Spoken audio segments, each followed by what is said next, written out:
Lighter to light Marthoma study four.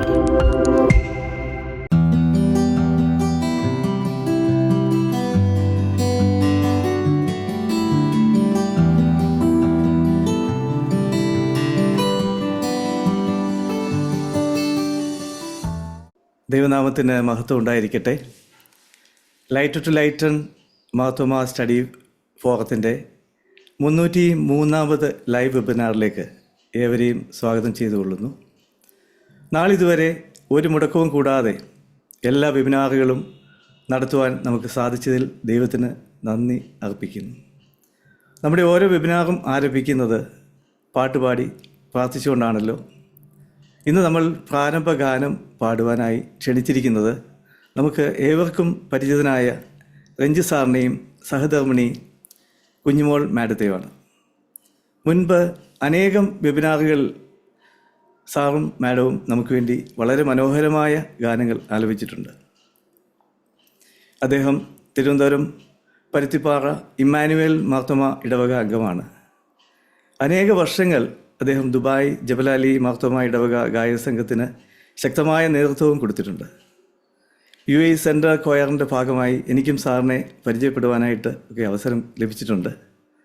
സാറിൻ്റെ അനേകം ഗാനങ്ങൾ മാരമൺ കൺവെൻഷനിൽ കൂടെ വിശ്വാസ സമൂഹത്തിന് പാടുവാനും സാധിച്ചിട്ടുള്ളതാണ്. രഞ്ജി സാറിനെയും കുടുംബത്തെയും പ്രാരംഭ ഗാനത്തിനായി ക്ഷണിച്ചുകൊള്ളുന്നു. ഇന്ന് പാടുവാനായിട്ടൊരു അവസരം തന്നതിനായിട്ട് ദൈവത്തെ സ്തുതിക്കുന്നു. പ്രത്യേകിച്ച് ഈ ലൈറ്റർ ടു ലൈറ്റൻ വെബിനാറിൽ ഇതിനു മുമ്പും പാടുകൾ പാടാൻ അവസരം തന്നിട്ടുണ്ട്. ഇപ്പോൾ ഒരു പ്രാവശ്യം കൂടെ തന്ന നമ്മുടെ വിൽസൺ സാറിനോടുള്ള പ്രത്യേക സ്നേഹവും നന്ദിയും കടപ്പാടും അറിയിക്കട്ടെ. ഞങ്ങൾ പാട്ട് പാടാം. ഓക്കെ.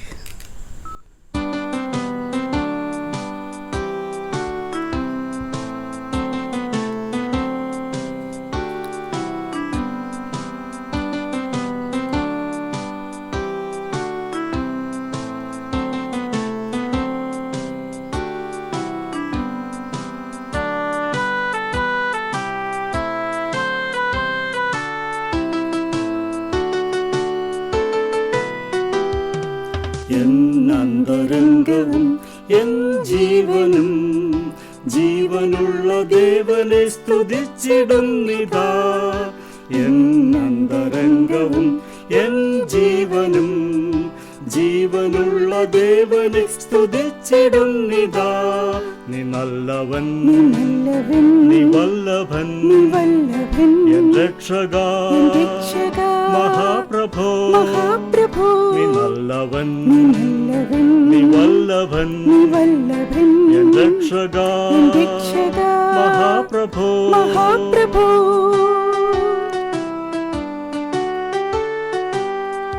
കണ്ണുനീരിൻ താഴ്വരയിൽ ഞാൻ നടന്നിടും നേരവുകളൻ. കണ്ണുനീരിൻ താഴ്വരയിൽ ഞാൻ നടന്നിടും നേരവും നിൻ കൈകളെന്നെ പിന്തുടർന്നിടും. നിന്നാലയെ വസിക്കുവാൻ ഈ ഏഴ എന്നെയും നീ തീർത്തത ഞാൻ ഭാഗ്യവാനെ തീർന്നു നിശ്ചയം. എൻ അന്തരംഗവും എൻ ജീവനും ജീവനുള്ള ദേവനെ സ്തുതിച്ചിടുന്നിതാ.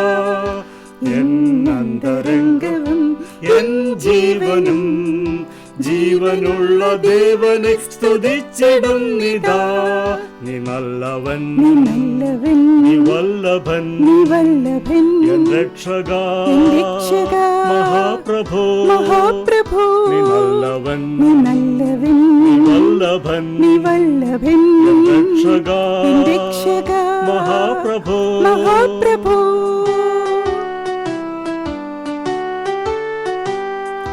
ഞാൻ വസിക്കും ഈ ഒരു ദിനം നിന്നന്തികെ 1000 ദിനങ്ങളെക്കാൾ ശ്രേഷ്ഠമേ തവ. ഞാൻ വസിക്കും ഈ ഒരു ദിനം നിന്നന്തികെ 1000 ദിനങ്ങളെക്കാൾ ശ്രേഷ്ഠമേ തവ. സന്നിധാനമെന്റെ നിത്യ ആശ്രയം വിഭോ. സർവവും തരുന്നിതാ ഞാൻ നിൻ കരങ്ങളിൽ.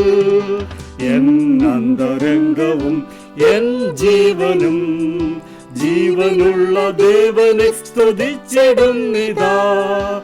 എൻ അന്തരംഗവും എൻ ജീവനും ജീവനുള്ള ദേവനെ സ്തുതിച്ചിടുന്നിതാ.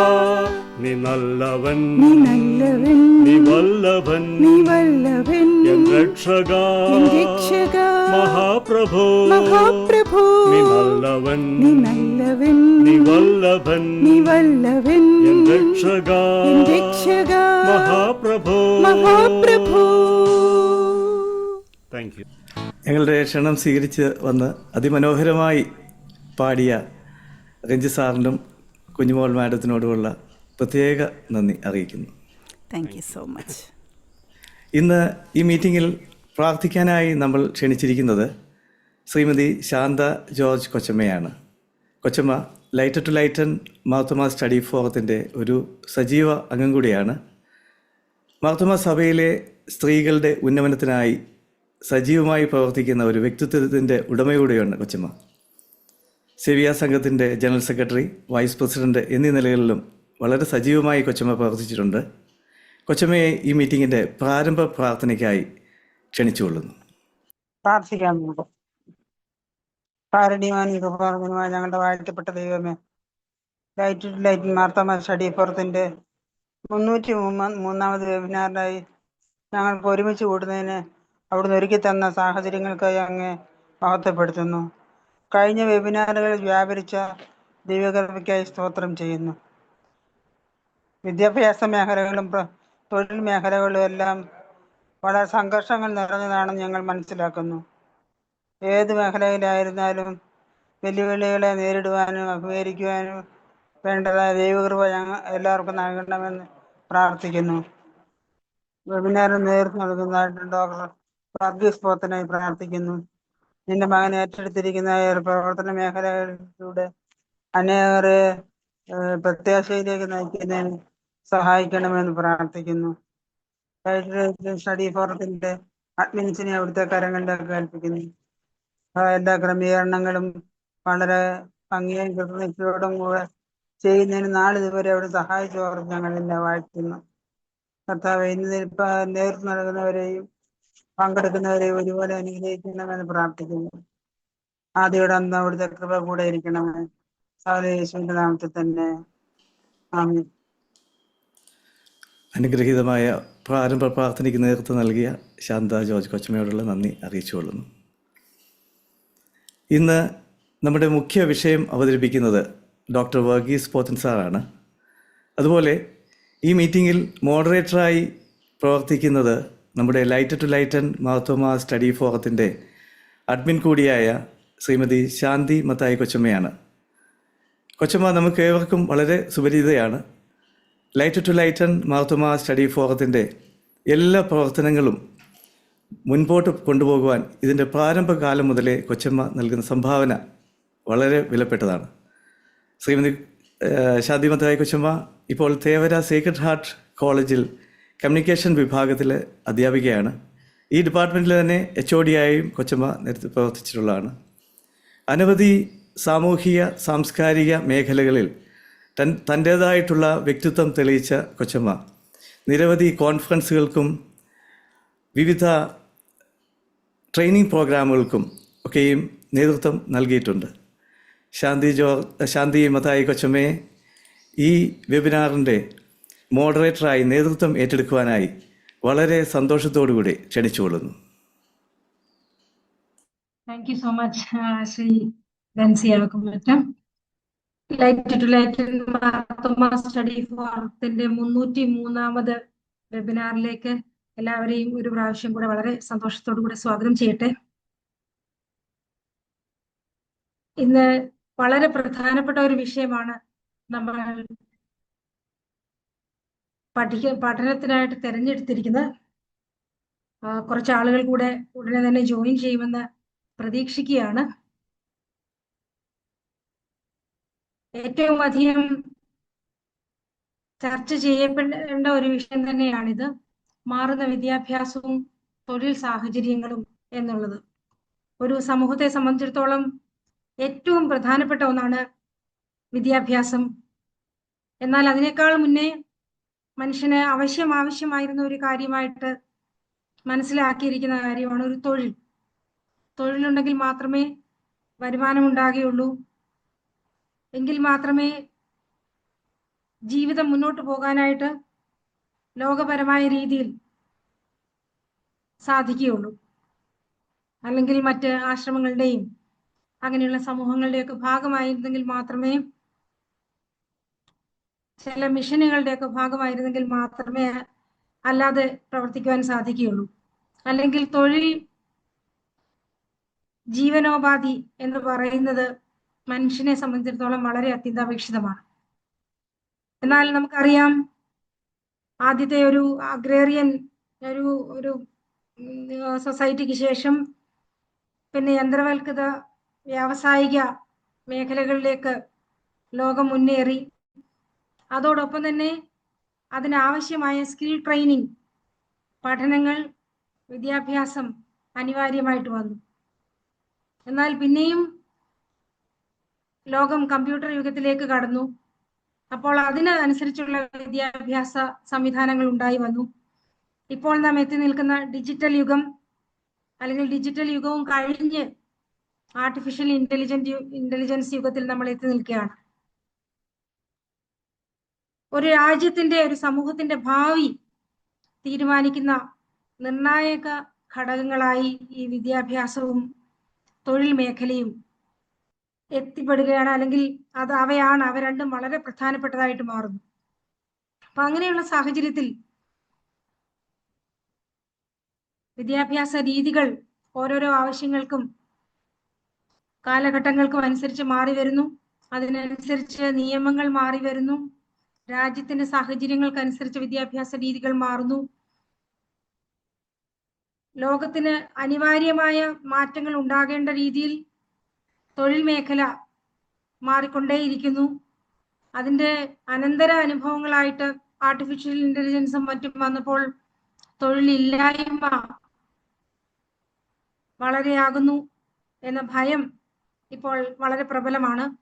എല്ലാ കാലത്തും തൊഴിലില്ലായ്മ ഒരു വലിയ പ്രശ്നമായി ലോകം നേരിട്ടിരുന്നു. അത് നമുക്കറിയാം. നമ്മുടെ നാട്ടിൽ നിന്നൊക്കെ ധാരാളം ആളുകൾ മറ്റ് രാജ്യങ്ങളിലേക്ക് കുടിയേറിയതിനും ജോലി തേടിപ്പോയതിൻ്റെയും ഒക്കെ കാരണം വിദ്യാഭ്യാസത്തിന് ശേഷം ഈ തൊഴിൽ കണ്ടെത്തുക എന്ന് പറയുന്ന ഒരു പ്രശ്നത്തിന്മേലാണ്. അപ്പോൾ വളരെ ശ്രദ്ധേയമായ ഈ ചർച്ചയിൽ എല്ലാവരും പങ്കെടുക്കുമെന്ന് വിശ്വസിക്കട്ടെ. നമുക്ക് ഇന്നത്തെ മുഖ്യ പ്രഭാഷകനായി ലഭിച്ചിരിക്കുന്നത്, ഇപ്പോൾ പറഞ്ഞതുപോലെയും നമ്മൾ നേരത്തെ അറിയിപ്പുകളിലൂടെ ഒക്കെ കണ്ടതുപോലെയും ഡോക്ടർ വർഗീസ് പോത്തൻ. അദ്ദേഹം മാവേലിക്കര മറ്റം ഹയർ സെക്കൻഡറി സ്കൂളിലെ ഇക്കണോമിക്സ് വിഭാഗം അധ്യാപകനാണ്. അതുപോലെ തന്നെ വളരെ പ്രശസ്തമായ രീതിയിൽ ധാരാളം മേഖലകളിൽ അദ്ദേഹം വിദ്യാഭ്യാസ രംഗത്തും പ്രവർത്തിച്ചുകൊണ്ടിരിക്കുന്നു, സഭാരംഗങ്ങളിലും പ്രവർത്തിച്ചുകൊണ്ടിരിക്കുന്നു. വിദ്യാഭ്യാസ മേഖലയിൽ പഠനം, പുസ്തക രചന സമിതി അംഗം, സംസ്ഥാന അധ്യാപക പരിശീലകൻ, SCERT the state council of research and training resource group അംഗം, അങ്ങനെയെല്ലാം വളരെ പ്രശസ്തമായ നിലയിൽ സേവനം അനുഷ്ഠിക്കുന്നു. അതുപോലെ തന്നെ അതുമായിട്ട് ബന്ധപ്പെട്ട് ധാരാളം ബഹുമതികൾ അദ്ദേഹത്തെ തേടിയെത്തിയിട്ടുണ്ട്. കേരള ഹയർ സെക്കൻഡറി വകുപ്പ് കരിയർ ഗൈഡൻസ് പുരസ്കാരം അദ്ദേഹത്തിന് ലഭിച്ചിട്ടുണ്ട്. കൂടാതെ നാഷണൽ സർവീസ് സ്കീമിന്റെ മികച്ച പ്രോഗ്രാം ഓഫീസർ, ഗ്ലോബൽ ടീച്ചർ പുരസ്കാരം, ലയൺസ് ക്വസ്റ്റ് പുരസ്കാരം, എയർ ഇന്ത്യ അധ്യാപക പുരസ്കാരം തുടങ്ങിയ അനേകം അംഗീകാരങ്ങൾക്ക് അദ്ദേഹം യോഗ്യനായി തീർന്നിട്ടുണ്ട്. അദ്ദേഹത്തെ ഇത്തരം ബഹുമതികളൊക്കെ എത്തിയിട്ടുണ്ട്. അതുപോലെ തന്നെ സഭാരംഗങ്ങളിൽ കേരള കൗൺസിൽ ഓഫ് ചർച്ചസിന്റെ കമ്മ്യൂണിക്കേഷൻ കമ്മീഷന്റെ ചെയർപേഴ്സണായിട്ട് അദ്ദേഹം സേവനം അനുഷ്ഠിച്ചിട്ടുണ്ട്. ഓർത്തഡോക്സ് സഭയുടെ ഭദ്രാസന PRO ആയി അദ്ദേഹം സേവനം അനുഷ്ഠിച്ചിരിക്കുന്നു. അതുപോലെ തന്നെ സാമൂഹികമായ പല മേഖലകളിൽ പ്രവർത്തിക്കുന്നതോടൊപ്പം ഈ കരിയർ മോട്ടിവേഷൻ രംഗത്ത് വളരെ ശക്തമായ നേതൃത്വം നൽകി വരുന്നു. അപ്പോൾ ഇന്നത്തെ ഈ വിഷയം ചർച്ച ചെയ്യാനായിട്ട് ഏറ്റവും ഉത്തമനായ ഒരു ലീഡറെയാണ് നമുക്ക് ലഭിച്ചിരിക്കുന്നത്. അതിൽ വലിയ സന്തോഷമുണ്ട്. വളരെ ദീർഘകാലമായുള്ള സ്നേഹബന്ധവും കോളേജ് കാലം മുതൽ പല രംഗങ്ങളിലും ഒരുമിച്ച് പ്രവർത്തിക്കാനുള്ള അവസരവും എനിക്കും ലഭിച്ചിട്ടുണ്ട് അദ്ദേഹത്തോടൊപ്പം. അപ്പോൾ വളരെ സന്തോഷത്തോടെ ഇന്നത്തെ സെഷനിലേക്ക് ഡോക്ടർ വർഗീസ് പോത്തനെ സ്വാഗതം ചെയ്യുന്നു. അതുപോലെ തന്നെ വളരെ സംഗതമായ ഈ ചർച്ചയിലേക്ക് പങ്കെടുക്കുന്നതിന് എല്ലാവരെയും സ്നേഹപൂർവ്വം ക്ഷണിക്കുകയും ചെയ്യുന്നു. Lighten to lighten Marthoma study ഫോറത്തിന്റെ പ്രധാനപ്പെട്ട ഓഫീസ് ബെയറേഴ്സ്, അതോടൊപ്പം തന്നെ എന്നെ ഈ ഒരു പരിപാടിയിലേക്ക് ക്ഷണിച്ച ഞങ്ങളുടെ എല്ലാം പ്രിയങ്കരിയായ ശാന്തി മത്തായി കൊച്ചമ്മ, ഇതിന് നേതൃത്വം നൽകിക്കൊണ്ടിരിക്കുന്ന ശ്രീ ബെൻസി അകമുറ്റം, ശാന്ത കൊച്ചമ്മ, മറ്റ് ഈ പരിപാടിയിൽ പങ്കെടുത്തുകൊണ്ടിരിക്കുന്ന മർത്തോമ സ്റ്റഡി ഫോറത്തിന്റെ പ്രവർത്തകരെ, പ്രിയപ്പെട്ടവരെ, വളരെ സന്തോഷമുണ്ട് ഇത്തരത്തിലുള്ള ഒരു പ്രോഗ്രാമിൽ ഏകദേശം കണ്ടിന്യൂസ് ആയിട്ട് ഇത്രയും നല്ല പരിപാടികൾ ഇത്രയും നാൾ നീണ്ടു നിൽക്കുന്ന വളരെ ചുരുക്കം ഫോറങ്ങളിലൊന്ന് ആയ ഈ ലൈറ്റൻ ടു ലൈറ്റൻ ഈ പങ്കെടുത്തതിൽ എന്നുള്ള വലിയ സന്തോഷം അറിയിക്കുകയാണ്. ഇവിടെ സൂചിപ്പിച്ചതുപോലെ വിദ്യാഭ്യാസത്തിന്റെ ഉദ്ദേശം എന്താണ് എന്ന് നമ്മൾ ചർച്ച ചെയ്യുമ്പോൾ ഒരിക്കലും അതൊരു തൊഴിലിന് വേണ്ടിയിട്ടുള്ള വിദ്യാഭ്യാസമാണ് എന്നുള്ള ഒരു ചിന്ത ഇല്ല. കാരണം നമ്മുടെ ഭാരതീയ സംസ്കാരങ്ങളിലും അതോടൊപ്പം തന്നെ ലോകമെമ്പാടും വിദ്യാഭ്യാസത്തിന്റെ ഉദ്ദേശത്തെക്കുറിച്ച് ഒട്ടേറെ പ്രമുഖർ മുന്നോട്ട് വെച്ച ചില ചിന്തകൾ, അതെല്ലാം തൊഴിലിന് വേണ്ടി മാത്രമാണ് വിദ്യാഭ്യാസം എന്നുള്ളൊരു ചിന്തയില്ല. പക്ഷേ കുറെ സാഹചര്യങ്ങൾ മാറി വരുമ്പോൾ വിദ്യാഭ്യാസവും തൊഴിലുമായി അഭേദ്യമായ ബന്ധമുണ്ട് എന്നുള്ളതിന് യാതൊരു സംശയവുമില്ല. അത്തരത്തിലേക്ക് നമ്മൾ വന്നിരിക്കുകയാണ്. അങ്ങനെയുള്ള ഈ സാഹചര്യത്തിൽ ലോകം വളരെ പെട്ടെന്ന് മാറിക്കൊണ്ടിരിക്കുക അല്ലേ? നമ്മുടെ കഴിഞ്ഞ കാലഘട്ടത്തിൽ നിന്ന് വളരെ പെട്ടെന്നല്ലേ നമ്മുടെ പുതിയ സാഹചര്യങ്ങളിലേക്ക് നമ്മൾ വരുന്നത്. പക്ഷേ നമ്മുടെ സ്കൂൾ കാലഘട്ടത്തിൽ നിന്നും വളരെ പെട്ടെന്നാണ് ഞാൻ കോളേജ് കാലഘട്ടത്തിലേക്ക് വന്നത്. പിന്തിരിഞ്ഞു നോക്കുമ്പോൾ വളരെ വേഗം ഈ ഒരു ഘട്ടത്തിലേക്ക് കടന്നു വന്നു. അപ്പോൾ എനിക്ക് തോന്നുന്നത് നമ്മളെല്ലാവരും ആലോചിക്കുന്നത് പോലെ തന്നെ സമയം വളരെ പെട്ടെന്ന് ഓടിക്കൊണ്ടിരിക്കുന്നു എന്ന് തോന്നുന്നു. അപ്പൊ അതുകൊണ്ട് വർഷങ്ങൾ മാറി മറിയുന്നത് വളരെ വേഗമാണ്. അതുകൊണ്ട് തന്നെ വലിയ മാറ്റങ്ങളുടെ അത്തരം മാറ്റങ്ങൾ പണ്ട് കാലത്ത് വളരെ പതുക്കെ ആയിരുന്നെങ്കിൽ, സ്ലോ ആയിരുന്നെങ്കിൽ, പക്ഷെ ഇന്ന് അതിനൊന്നും വ്യത്യസ്തമായി ഈ മാറ്റങ്ങൾ ദൈനംദിന ജീവിതത്തിൽ വളരെ ശക്തമായും സ്പീഡിലും വന്നുകൊണ്ടിരിക്കുകയാണ്. ഈ സാഹചര്യത്തിൽ വിദ്യാഭ്യാസത്തിന്റെ ദർശനങ്ങളെല്ലാം വ്യത്യസ്ത ഉണ്ട് എന്നുള്ളതിനകത്ത് യാതൊരു സംശയവുമില്ല. നമ്മുടെ രാഷ്ട്രപിതാവ് മഹാത്മാഗാന്ധി പറഞ്ഞു, ശരീരവും മനസ്സും ആത്മാവും ഉൾപ്പെടുന്ന ഏറ്റവും മികച്ച ഗുണത്തെ പുറത്തു കൊണ്ടുവരുന്നതിന് വേണ്ടിയിട്ടാണ് വിദ്യാഭ്യാസം എന്നുള്ളത്. അദ്ദേഹം വിദ്യാഭ്യാസത്തെ കുറിച്ച് ഒട്ടേറെ ചിന്തകൾ കൊണ്ടുവന്നെങ്കിലും ഏറ്റവും പ്രധാനപ്പെട്ട ഒരു കാര്യമാണ് ഒരു വ്യക്തിയുടെ ശരീരവും മനസ്സും ആത്മാവും ഉൾപ്പെടുന്ന ഏറ്റവും നല്ല ഗുണത്തെ പുറത്തു കൊണ്ടുവരാൻ വേണ്ടിയിട്ടുള്ളതാണ് വിദ്യാഭ്യാസം. അതുപോലെ തന്നെ ടാഗോർ പറഞ്ഞത് കേവലം വിവരങ്ങൾ നൽകുന്ന അതല്ല വിദ്യാഭ്യാസം, മറിച്ച് ജീവിതത്തെ പരമാവധി അർത്ഥപൂർണമാക്കുന്നതാണ് വിദ്യാഭ്യാസം എന്ന് ടാഗോർ അറിയിച്ചിട്ടുണ്ട്. അദ്ദേഹത്തിന്റെ പുതിയ പരീക്ഷണങ്ങൾ, വിദ്യാഭ്യാസ മേഖലയിലെ പുതിയ പരീക്ഷണങ്ങളെല്ലാം ഇന്നും ചർച്ച ചെയ്യപ്പെടുന്നതാണ്. പരിസ്ഥിതിയായിട്ട് ചേർന്ന് നിന്നുകൊണ്ട് പ്രവർത്തിക്കുന്നതിന്റെ പ്രാധാന്യത്തെക്കുറിച്ച് വർഷങ്ങൾക്ക് മുമ്പ് തന്നെ അദ്ദേഹം മുന്നോട്ട് വെച്ച കാര്യമാണ്. അപ്പൊ ഇത്തരത്തിലുള്ള കാര്യങ്ങളെല്ലാം നമ്മൾ നോക്കുമ്പോൾ അന്താരാഷ്ട്ര രംഗത്ത് തന്നെ എത്രയോ വിദ്യാഭ്യാസ വിദഗ്ധർ വിദ്യാഭ്യാസത്തിന്റെ ഉദ്ദേശത്തെ കുറിച്ച് പറഞ്ഞു. ജോൺ ഡ്യൂയിയെ പോലുള്ള ആളുകൾ പറഞ്ഞത് ജീവിതത്തിനായുള്ള തയ്യാറെടുപ്പല്ല വിദ്യാഭ്യാസം തന്നെയാണ് ജീവിതം എന്ന് പറഞ്ഞ മഹാന്മാർ. പൗലോ ഫ്രയർ, നമ്മുടെ ഏറ്റവും കൂടുതൽ ലോകം ആദരിക്കപ്പെടുന്ന പൗലോ ഫ്രയർ എന്ന വിദ്യാഭ്യാസ ചിന്തകൻ മുന്നോട്ട് വെച്ചത് അടിച്ചമർത്തപ്പെടുന്നവരുടെ വിമോചനത്തിനായുള്ളതാണ് വിദ്യാഭ്യാസം എന്നുള്ളത്. അവിടെ അറിവിന്റെ നിർമ്മാണം ആണ് നടക്കുന്നത്, പഠിപ്പിക്കലല്ല, മറിച്ച് അറിവിന്റെ നിർമ്മാണമാണ് വിദ്യാഭ്യാസത്തിന്റെ അടിസ്ഥാനമെന്ന്. അതുകൊണ്ട് അധ്യാപകനും വിദ്യാർത്ഥി എന്നുള്ള വേർതിരിവില്ലാതെ അധ്യാപകൻ വിദ്യാർത്ഥി അധ്യാപകനിൽ നിന്നും പഠിക്കുന്നത് പോലെ തന്നെ അധ്യാപകൻ വിദ്യാർത്ഥിയിൽ നിന്നും പഠിക്കുന്ന ഒരു സാഹചര്യം, അറിവിന്റെ നിർമ്മാണത്തിന്റെ തുല്യ പങ്കാളിത്തമായി മുന്നോട്ട് പോകുന്ന ഒരു വിദ്യാഭ്യാസ സമ്പ്രദായത്തെ കുറിച്ചാണ് പൗലോ ഫ്രയർ മുന്നോട്ട് വെച്ചത് എന്നുള്ളത്. അതുകൊണ്ട് നമുക്ക് ഇവിടെ ചർച്ച ചെയ്യപ്പെടുമ്പോൾ ലോകത്തിന്റെ ഈ സാഹചര്യങ്ങൾക്കനുസരിച്ച് മാറിയതനുസരിച്ച്, ലോകക്രമത്തിലുള്ള വ്യത്യാസം വന്നതനുസരിച്ച് തൊഴിൽ മേഖലയിലും വലിയ പരിവർത്തനങ്ങൾ വന്നു എന്ന് നമുക്ക് കാണാം. ഇപ്പൊ ശാന്തി കൊച്ചമ്മ ഇവിടെ സൂചിപ്പിച്ചതുപോലെ പുതിയ മേഖലകൾ കടന്നു വരുമ്പോൾ, AI അടക്കമുള്ള സാങ്കേതിക വിദ്യയുടെ മുന്നിലേക്ക് വരുമ്പോൾ, ഇന്ന് പരമ്പരാഗതമായ പഠന രീതിയിൽ നിന്നും തൊഴിൽ സങ്കല്പങ്ങളിൽ നിന്നും മറിച്ച് ഒരു നൈപുണിയുടെയും സാങ്കേതിക വിദ്യയുടെയും ഒരു കുതിച്ചുചാട്ടത്തിന്റെ കാലഘട്ടത്തിലേക്ക് നമ്മൾ കടന്നു വന്നിരിക്കുകയാണ്. അപ്പൊ സ്കില്ലും ടെക്നോളജിയും ഇല്ലാതെ മുന്നോട്ട് പോകാൻ കഴിയാത്ത ഒരു സാഹചര്യത്തിലേക്കാണ് വന്നിരിക്കുന്നത്. അപ്പൊ കേവലം ബിരുദങ്ങളോ സർട്ടിഫിക്കറ്റുകളോ അല്ല ഇന്ന് ഏറ്റവും കൂടുതൽ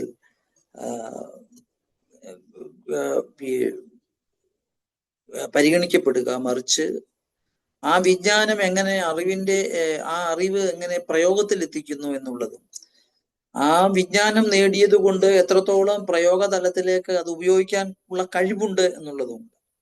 അതുകൊണ്ട് സ്കില്ലും ടെക്നോളജിയും ഇന്ന് വിദ്യാഭ്യാസത്തിന്റെ മുഖമുദ്രകളായി മാറിക്കൊണ്ടിരിക്കുന്നു എന്നുള്ളതാണ് നമുക്ക് കാണാനായിട്ട് കഴിയുന്നത്.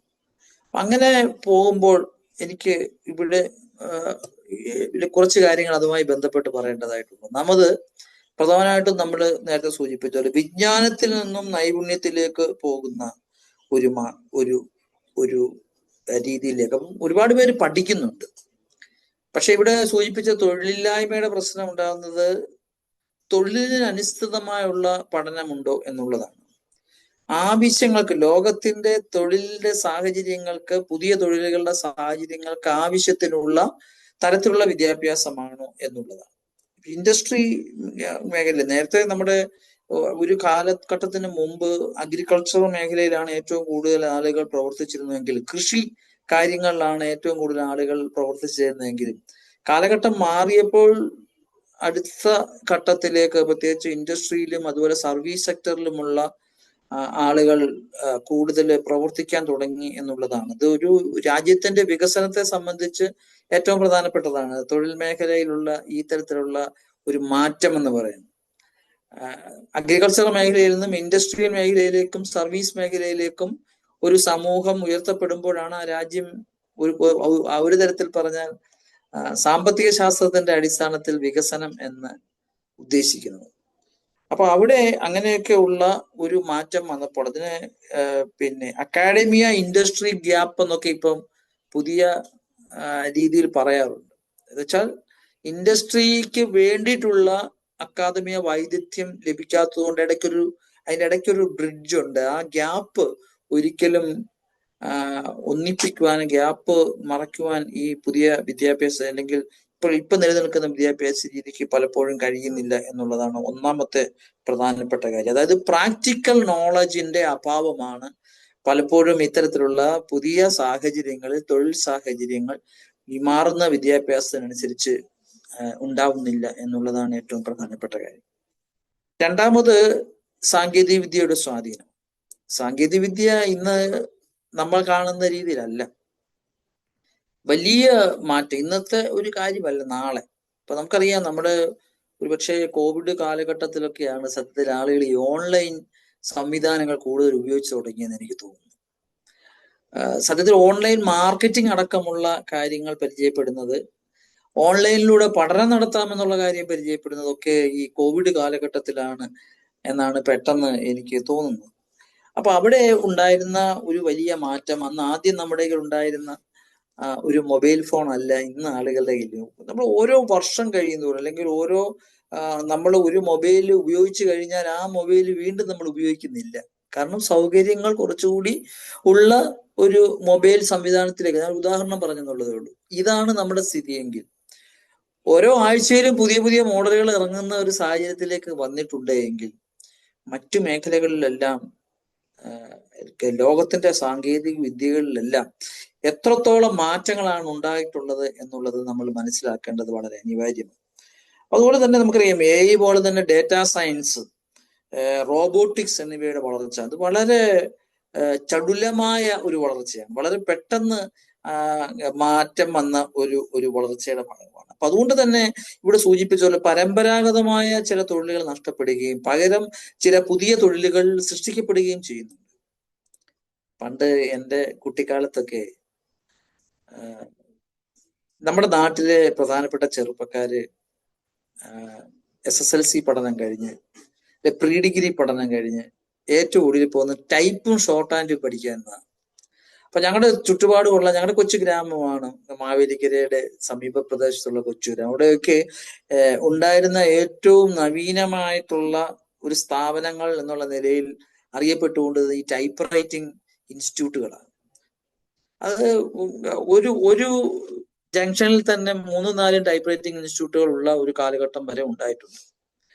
പക്ഷെ അവിടെ സംഭവിച്ചത് എന്താ, ഒട്ടേറെ ആളുകൾ ഈ ടൈപ്പ് റൈറ്റിംഗ് സംവിധാനത്തിലേക്ക് പോയെങ്കിൽ കുറച്ചു വർഷങ്ങൾ കഴിഞ്ഞപ്പോൾ ഈ ടൈപ്പ് റൈറ്റിംഗ് സംവിധാനം മാറി ഇലക്ട്രോണിക് ടൈപ്പ് റൈറ്റിംഗ് ആയി മാറി. അപ്പൊ ആ ഇലക്ട്രോണിക് ടൈപ്പ് റൈറ്റിംഗ് കഴിഞ്ഞ് കുറച്ച് നാളുടെ കഴിഞ്ഞപ്പോഴാണ് മറ്റ് പേജർ സംവിധാനങ്ങളും കമ്പ്യൂട്ടറുകളും ലാപ്ടോപ്പുകളുടെയും ഒക്കെ ആവിർഭാവം ഉണ്ടായത്. അങ്ങനെ വന്നപ്പോഴേക്ക് ഈ ടൈപ്പ് റൈറ്റിംഗ് മേഖലയിലുള്ള ഇൻസ്റ്റിറ്റ്യൂട്ടുകൾ ഇല്ലാതെയായി, കമ്പ്യൂട്ടർ പഠിപ്പിക്കുന്ന സ്ഥാപനങ്ങളായി മാറി. ഇന്ന് അതുപോലും ഇല്ലാത്ത ഒരു സാഹചര്യത്തിലേക്ക് നമുക്ക് വന്നിരിക്കുന്നു. അപ്പൊ അതുകൊണ്ട് കമ്പ്യൂട്ടർ പഠനം എന്ന് പറയുന്നത്, കമ്പ്യൂട്ടറിൽ ഉണ്ടായ വലിയ മാറ്റം എന്ന് പറയുന്നത് ഒരു 4-5 വർഷം കൊണ്ടുണ്ടായ മാറ്റം എന്ന് പറയുന്നത് അഭൂതപൂർവമായ മാറ്റമാണ്. അതിന്റെ ഭാഗമായിട്ടാണ് ഡിജിറ്റൽ സാങ്കേതിക വിദ്യയുടെ ഭാഗമായിട്ട് AI-യും ഡേറ്റാ സയൻസും അതോടൊപ്പം തന്നെ കമ്പ്യൂട്ടർ സോഫ്റ്റ്വെയറിന്റെ വലിയ മാറ്റങ്ങളുമൊക്കെ ഒട്ടേറെ തൊഴിൽ മേഖലകൾ ഇല്ലാതെയായി. പണ്ട് നമ്മൾ പറയുമായിരുന്നു 1,00,000 ടൈപ്പ് റൈറ്റർമാരെ പകരം നമുക്ക് ഒരു കമ്പ്യൂട്ടർ ഉപയോഗിക്കാവുന്നു. ഇപ്പൊ അങ്ങനെയല്ല. വലിയ മാറ്റങ്ങളാണ് ഈ മേഖലകളിൽ കടന്നു വന്നിരിക്കുന്നത് എന്നുള്ളത് നമുക്ക് കാണാനായിട്ട് കഴിയും. അതുകൊണ്ട് തന്നെ നമുക്ക് തൊഴിലവസരങ്ങൾ പുതിയത് സൃഷ്ടിക്കുമ്പോൾ ആ തൊഴിലിന് അനുസൃതമായുള്ള ടെക്നോളജിയിലുള്ള പരിശീലനം നമ്മൾ നേടേണ്ടിയിരിക്കുന്നു, അപ്ഡേറ്റ് ചെയ്യേണ്ടിയിരിക്കുന്നു. അപ്പൊ അതുകൊണ്ട് പരമ്പരാഗതമായ വിദ്യാഭ്യാസ രീതിയോ പരമ്പരാഗതമായ വിദ്യാഭ്യാസ സംവിധാനങ്ങളോ പുതിയ തൊഴിൽ സാഹചര്യങ്ങളുമായി പൊരുത്തപ്പെടുവാൻ നമുക്ക് കഴിയുന്നില്ല എന്നുള്ളതാണ് പ്രധാനപ്പെട്ട പ്രശ്നം. മൂന്നാമത്തെ പ്രധാന കാര്യം എന്ന് പറയുന്നത് തൊഴിൽ രീതികളിലെ മാറ്റങ്ങളാണ്. പഴയ കാലഘട്ടത്തിലെ തൊഴിൽ രീതി അല്ല ഇന്നത്തെ സാഹചര്യം. പണ്ട് നമുക്കറിയാം ഓഫീസ് ടൈം എന്ന് പറയുന്നത് തന്നെ രാവിലെ 10 മണി മുതൽ വൈകിട്ട് 5 മണി വരെ ഉള്ള സമയം. ആ സമയത്ത് ഉണ്ടാവുന്ന ഓഫീസ് സംവിധാനങ്ങളിലേക്ക് ഇന്ന് പുതിയ ലോക സാഹചര്യങ്ങൾ, തൊഴിൽ സാഹചര്യങ്ങളിൽ വളരെ വ്യത്യസ്തമാണ് കാര്യങ്ങൾ. പ്രത്യേകിച്ച് ഹൈബ്രിഡ് റിമോട്ട് വർക്കുകളാണ് ഇന്ന് മുന്നോട്ട് വെക്കുന്ന പ്രധാന കാര്യം. ഓഫീസിൽ പോയി ജോലി ചെയ്യുന്ന രീതി മാറി. ഇപ്പൊ നമുക്കറിയാം നമ്മുടെ നാട്ടിലൊക്കെയുള്ള ചെറുപ്പക്കാർ വീട്ടിലിരുന്ന് ജോലി ചെയ്യുന്ന സാഹചര്യത്തിലേക്ക് വന്നിരിക്കുന്നു. വർക്ക് ഫ്രം ഹോം ആണ്. അപ്പോൾ അതുകൊണ്ടുള്ള ഗുണം എന്താ, ഒരു ഓഫീസ് മുന്നോട്ട് കൊണ്ടുപോകുന്നതിന്റെ ചിലവുകൾ കുറയുന്നു, യാത്രയുടെ ചിലവുകൾ കുറയുന്നു, കമ്പനിക്ക് കുറച്ചുകൂടി ലാഭം ഉണ്ടാകുന്നു, സമയത്തിന്റെ കാര്യത്തിൽ വലിയ മാറ്റം ഉണ്ടാകുന്നു. ആ സമയം എന്ന് പറയുന്നത് രാവിലെ 10 മുതൽ 5 വരെയല്ല, ഒരു കാര്യം നമ്മൾ ചെയ്ത് തീർക്കുന്നത് വരെയാണ്. ഓഫീസുകൾ ഉണ്ടാകുന്നിരിക്കെ ഇപ്പോഴും വലിയ കമ്പനികളിൽ അങ്ങനെ ഒരു കൃത്യമായ 10 മുതൽ 5 വരെയുള്ള ഒരു സാഹചര്യമല്ല തൊഴിൽ മേഖലയിലുണ്ട്. ബാങ്കിങ് മേഖലയിൽ നോക്കുക. ബാങ്കിങ് മേഖല വളരെ അട്രാക്റ്റീവ് ആയിട്ടുള്ള ഒരു മേഖലയായിരുന്നു കുറെ നാളുകൾക്ക് മുമ്പ്. ഇന്ന് പല കുട്ടികളും ബാങ്കിങ് സംവിധാനത്തിൽ ചെന്നതിന് ശേഷം ആ തൊഴിലിനോട് കൂടുതൽ ആഭിമുഖ്യം അല്ലാതെ മറ്റു മേഖലകളിലേക്ക് മാറിപ്പോകാൻ ആഗ്രഹിക്കുന്ന ഒരു സാഹചര്യത്തിലേക്ക് വന്നിരിക്കുക. കാരണം ഈ കൂടുതൽ വർക്ക് ലോഡ് കുട്ടികളിലേക്ക് വരുന്നു എന്നുള്ളതാണ്, പുതിയ തൊഴിൽ മേഖലയിലേക്ക് വരുന്നു എന്നുള്ളത്. അതുകൊണ്ട് സമയം എന്ന് പറയുന്നത്, ജോലിയുടെ സമയം എന്ന് പറയുന്നത് പോലും വ്യത്യസ്തമാകുന്നു എന്നുള്ളത് നമുക്ക് കാണാനായിട്ട് കഴിയുന്നു. അതോടൊപ്പം തന്നെ ലോകത്തിന്റെ ഏത് കോണിലിരുന്നും ജോലി ചെയ്യാനുള്ള സാഹചര്യമുണ്ട്. ചില ഡ്രോബാക്കുകളോടൊപ്പം തന്നെ ചില മെറിറ്റ്സ് കൂടെ ഉണ്ട്. വർക്ക് ഫ്രം ഹോം എന്ന് പറയുമ്പോൾ ഒരു സ്ഥലത്ത് ഒരു പ്രദേശത്ത് നിന്ന് മാത്രമല്ല, രാജ്യങ്ങളിൽ നിന്നും മറ്റു രാജ്യങ്ങളിൽ നിന്നുമുള്ള തരത്തിലേക്ക് നമുക്ക് മുന്നോട്ട് പോകുവാൻ വീട്ടിൽ നിന്ന് ജോലി ചെയ്യാനുള്ള ഒരു സാഹചര്യത്തിലേക്ക് വരുന്നു എന്നുള്ളത്. അതോടൊപ്പം സ്ഥാപനങ്ങൾ മാറി മാറി ജോലി ചെയ്യുന്നതാണ്. പണ്ട് കാലത്തെ ഒരു കമ്പനിയിൽ ജോലി കിട്ടി എന്ന് പറഞ്ഞാൽ നാട്ടിലെ ആ കമ്പനിയിൽ നിന്ന് തന്നെ റിട്ടയർ ചെയ്യുന്ന ഒരു സംവിധാനത്തിലേക്കാണ് നമ്മൾ പോകുന്നത്. പക്ഷെ ഇന്ന് അതല്ല. കുറെ കാലം ഒരു കമ്പനിയിൽ ജോലി ചെയ്താൽ ആ കമ്പനിയുടെ എക്സ്പീരിയൻസ് ഒക്കെ വെച്ചുകൊണ്ട് മറ്റൊരു കമ്പനിയിലേക്ക് ജോലി തേടി പോകുന്ന ഒരു സാഹചര്യത്തിലേക്കും കൂടി വന്നിട്ടുണ്ട്. അതോടൊപ്പം തന്നെ നാലാമത്തെ കാര്യം എന്ന് പറയുന്നത് ഈ തൊഴിൽ മേഖലയിലുള്ള പ്രധാന വ്യത്യാസം ലൈഫ് ലോങ് ലേണിംഗ്. നമ്മൾ ഒരു ഘട്ടം വരെ പഠിച്ചു വെച്ചിരുന്നത് കൊണ്ട് മാത്രം നമുക്കൊരു തൊഴിൽ മേഖലയിൽ മുന്നോട്ട് പോകുവാൻ ഒരു പുരോഗതി ഉണ്ടാവുകയില്ല. ചിലപ്പം ആ തൊഴിൽ ഇല്ലാതെയാവാം. അതുകൊണ്ടാണ് ലൈഫ് ലോങ് ലേണിംഗ് എന്ന് പറയുന്നത്. അപ്സ്കില്ലിങ്ങും റീസ്കില്ലിങ്ങും ആവശ്യമായിട്ടുണ്ട്.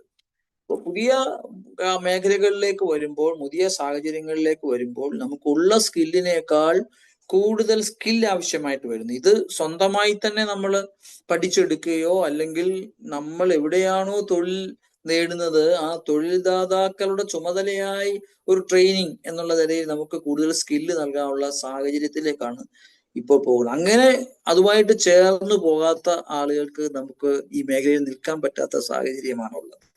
പ്രത്യേകിച്ച് നമുക്ക് ദിനോസോറുകൾ എന്ന് പറയുന്ന ഒരു വിഭാഗത്തെ കുറിച്ച് നമുക്കറിയാം, ഒരു ജീവികളെ കുറിച്ച് അറിയാം. ഇന്ന് പക്ഷേ ദിനോസോറുകളെ കാണാനില്ല. എന്തുകൊണ്ടാണെന്ന് ചോദിച്ചാൽ ഭൂമിയിൽ പുതിയ സാഹചര്യങ്ങളുമായി ഇണങ്ങിച്ചേരാൻ കഴിയാത്ത തരത്തിലേക്ക് ആ ജീവിതം മാറിയത് കൊണ്ടാണ് ദിനോസോറുകളെ ഇന്ന് കാണാത്തത്. അതേപോലെ തന്നെ പുതിയ തൊഴിൽ സാഹചര്യങ്ങളുമായി ഇണങ്ങിച്ചേരാത്തവർ ആ പ്രധാന മേഖലയിൽ നിന്നും മാറിപ്പോകുന്ന ഒരു സാഹചര്യത്തിലേക്കാണ് ഇന്ന് പോയിക്കൊണ്ടിരിക്കുന്നത് എന്നുള്ളത് നമുക്ക് കാണാനായിട്ട് കഴിയും.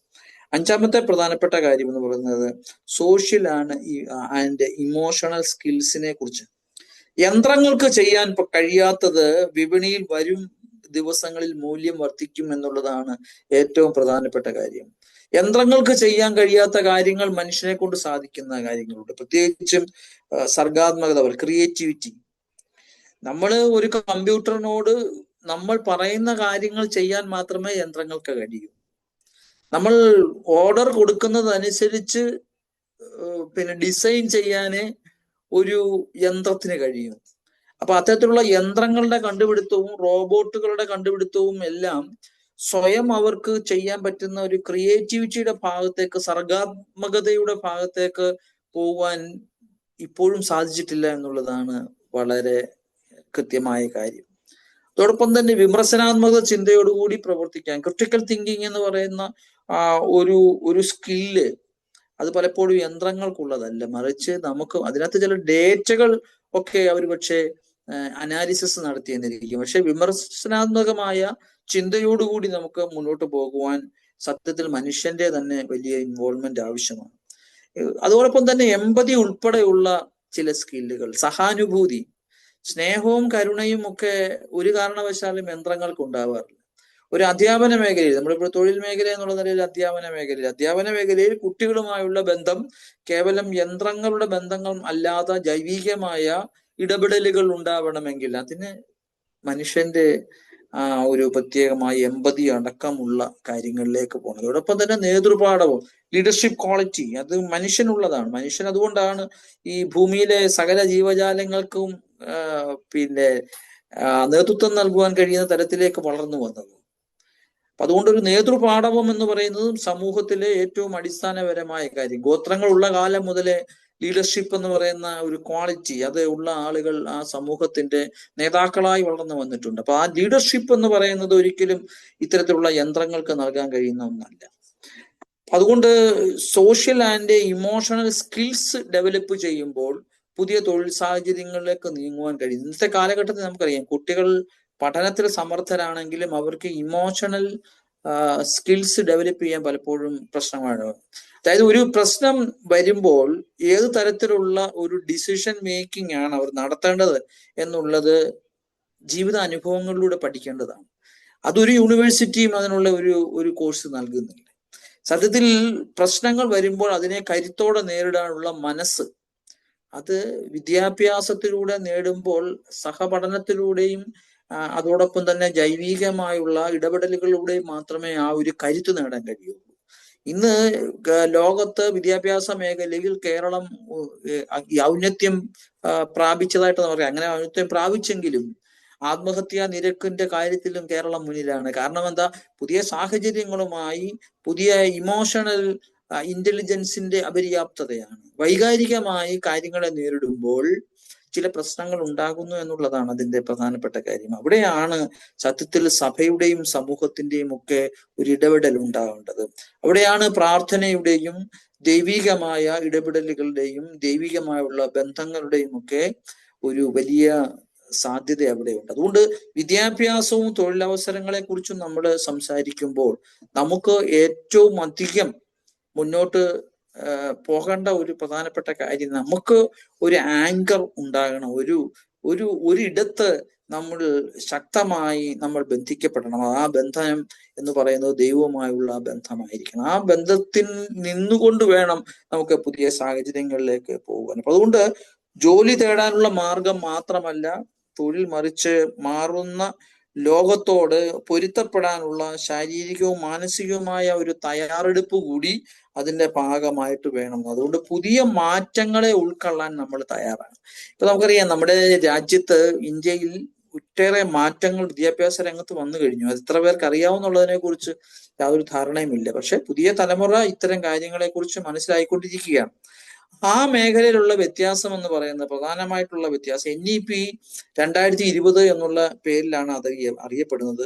അത് ഭാരതത്തിൽ മാത്രമുള്ള ഒരു പ്രത്യേകതയാണ്. ലോകമെമ്പാടും മാറുന്നതനുസരിച്ച് ഇന്ത്യയിൽ ചില മാറ്റങ്ങൾ വരുത്തിയതാണ്. അപ്പൊ അതിനകത്ത് ഇപ്പൊ നമുക്കറിയാം, ഈ വിവിധ വിഷയങ്ങളുടെ ഒരു കോമ്പിനേഷനുകളാണ് കുട്ടികൾ പഠിക്കുന്നത്. +2 കാലം മുതൽ മുന്നോട്ട് ഓരോ വിഷയങ്ങളും അതിന്റെ അടിസ്ഥാനത്തിൽ ഇഷ്ടപ്പെട്ട വിഷയങ്ങളുമായി മുന്നോട്ട് പോകുന്ന ഒരു സാഹചര്യമാണ് നമ്മുടെ വിദ്യാഭ്യാസ സമ്പ്രദായത്തിലുള്ളത്. പ്രത്യേകിച്ച് ആർട്സ്, സയൻസ്, കൊമേഴ്സ് എന്നുള്ള ഇഷ്ടമുള്ള വിഷയങ്ങളിലേക്ക് മാറുന്ന, അതിനെല്ലാം വ്യത്യസ്തമായി കണ്ടുകൊണ്ടിരുന്ന, അതിന്റെ ഓരോ തരത്തിലുള്ള സബ്ജക്റ്റുകളുടെ കൂട്ടായ്മകളായിട്ടാണ് കണ്ടത്. പക്ഷെ ഇന്ന് NEP മുന്നോട്ട് വെക്കുന്നത് ആർട്സ്, സയൻസ്, കൊമേഴ്സ് എന്നുള്ള വേർതിരിവിനേക്കാൾ ഉപരി ഇഷ്ടമുള്ള വിഷയങ്ങളെ സംയോജിപ്പിച്ചു പഠിക്കാൻ കഴിയുമെന്നുള്ളത്. ഉദാഹരണം പറഞ്ഞാൽ, ഇപ്പൊ ഫിസിക്സ് മെയിനായിട്ട് എടുക്കുന്ന ഒരു BSc എടുക്കുന്ന ഒരു കുട്ടിയെ സംബന്ധിച്ച് സംഗീതം അവനൊരു വിഷയമാക്കി എടുക്കാൻ പറ്റൂ? എടുക്കാം. പുതിയ സാഹചര്യങ്ങൾ അങ്ങനെ ഒരു ആർട്സ് വിഷയം കൂടി എടുക്കാം.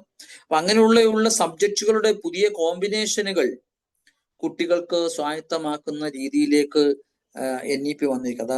അതുകൊണ്ടാണ് മൾട്ടി ഡിസിപ്ലിനറി വിദ്യാഭ്യാസ സമ്പ്രദായമാണ് ഇനിയും വരുന്നത്. ലോകത്തെല്ലാം അത്തരത്തിലുള്ള ഒരു മാറ്റങ്ങളുണ്ട്. അതോടൊപ്പം തന്നെ മൾട്ടി ഡിസിപ്ലിനറി വിദ്യാഭ്യാസം ആണ് മുന്നോട്ട് വന്നത്. രണ്ടാമത്തത് മൾട്ടിപ്പിൾ എൻട്രി എക്സിറ്റ്. പണ്ടൊക്കെ നമ്മൾ ഡിഗ്രിക്ക് പോവുക എന്ന് പറഞ്ഞാൽ 4 വർഷം അല്ലെ 3 വർഷം ബിരുദത്തിന് കമ്പൽസറി ആയിട്ട് പഠിച്ചിരിക്കണം എന്നുള്ളത്. പക്ഷെ ഇപ്പൊ അങ്ങനെയില്ല. എപ്പോ വേണേലും നമുക്ക് ലാറ്ററൽ എൻട്രി നടത്താം. എപ്പോ വേണേലും നമുക്ക് വിദ്യാഭ്യാസം അവിടെ വെച്ച് നിർത്താം. നിർത്തിക്കഴിഞ്ഞിട്ട് ഇനിയും കുറച്ച് വർഷങ്ങൾ കഴിഞ്ഞിട്ട് ഞാൻ വിദ്യാഭ്യാസം തുടരണമെങ്കിൽ നമുക്ക് തുടരാം. അതിനുള്ള സംവിധാനം മൾട്ടി ഡിസിപ്ലിനറി എൻട്രി ആൻഡ് എക്സിറ്റിനുള്ള സാഹചര്യം ഇന്ന് ഭാരതത്തിലുണ്ട് എന്നുള്ളതാണ്. പ്രത്യേകിച്ച് 1 വർഷം പഠിക്കുന്നവർക്ക് സർട്ടിഫിക്കറ്റ് കോഴ്സ് എന്നുള്ള നിലയിലും, 2 വർഷം പഠിക്കുന്നവർക്ക് ഡിപ്ലോമ കോഴ്സ് എന്നുള്ള നിലയിലും, 3 വർഷം പഠിക്കുന്നവർക്ക് ബിരുദ സർട്ടിഫിക്കറ്റ് എന്നുള്ള നിലയിലും, 4 വർഷം പഠിക്കുന്നവർക്ക് ഓണേഴ്സ് ബിരുദം എന്നുള്ള നിലയിൽ, ഒരു റിസർച്ചിന്റെ ആദ്യഘട്ടം എന്നുള്ള നിലയിൽ വേണമെങ്കിലും ബിരുദം കഴിഞ്ഞ് പുറത്തിറങ്ങാം എന്നുള്ളതാണ് പുതിയ കാലഘട്ടത്തിലെ വിദ്യാഭ്യാസ സമ്പ്രദായം. അതുകൊണ്ട് തന്നെ അത് തൊഴിലധിഷ്ഠിതമായ പല കോഴ്സുകളും ഒരേ സമയം തന്നെ നമുക്ക് ചെയ്യാനായിട്ട് പറ്റും. പണ്ട് ഒരു യൂണിവേഴ്സിറ്റിയിൽ അല്ലെങ്കിൽ ഒരു കോളേജിൽ നമ്മൾ പോയാൽ ആ കോളേജിലെ മാത്രം കോഴ്സ് ചെയ്യുക, പൂർത്തീകരിക്കുക, അതിനുശേഷം അടുത്ത കോഴ്സിലേക്ക് പോവുക എന്നുള്ളതാണ്. നിയമം അത് മാത്രമേ അനുശാസിക്കുന്നുണ്ടായിരുന്നുള്ളൂ. പക്ഷെ ഇന്ന് അങ്ങനെയല്ല. ഒരു കോഴ്സ് ചെയ്തുകൊണ്ടിരിക്കുമ്പോൾ തന്നെ നമുക്ക് താല്പര്യമുള്ള മറ്റൊരു കോഴ്സ് കൂടി പാരലായിട്ട് ചെയ്യാനുള്ള സാഹചര്യങ്ങൾ ഇന്ത്യയിലും കേരളത്തിലും വന്നു കഴിഞ്ഞു എന്നുള്ളതാണ്. അതോടൊപ്പം തന്നെ നമുക്കറിയാം ABC എന്ന് പറയുന്ന പുതിയ സംവിധാനം, അക്കാഡമിക് ബാങ്ക് ഓഫ് ക്രെഡിറ്റ്. നമുക്കറിയാം വിദേശത്തൊക്കെ ഉള്ളവർക്ക് ക്രെഡിറ്റ് ആയിട്ടാണ് നമ്മുടെ ഓരോ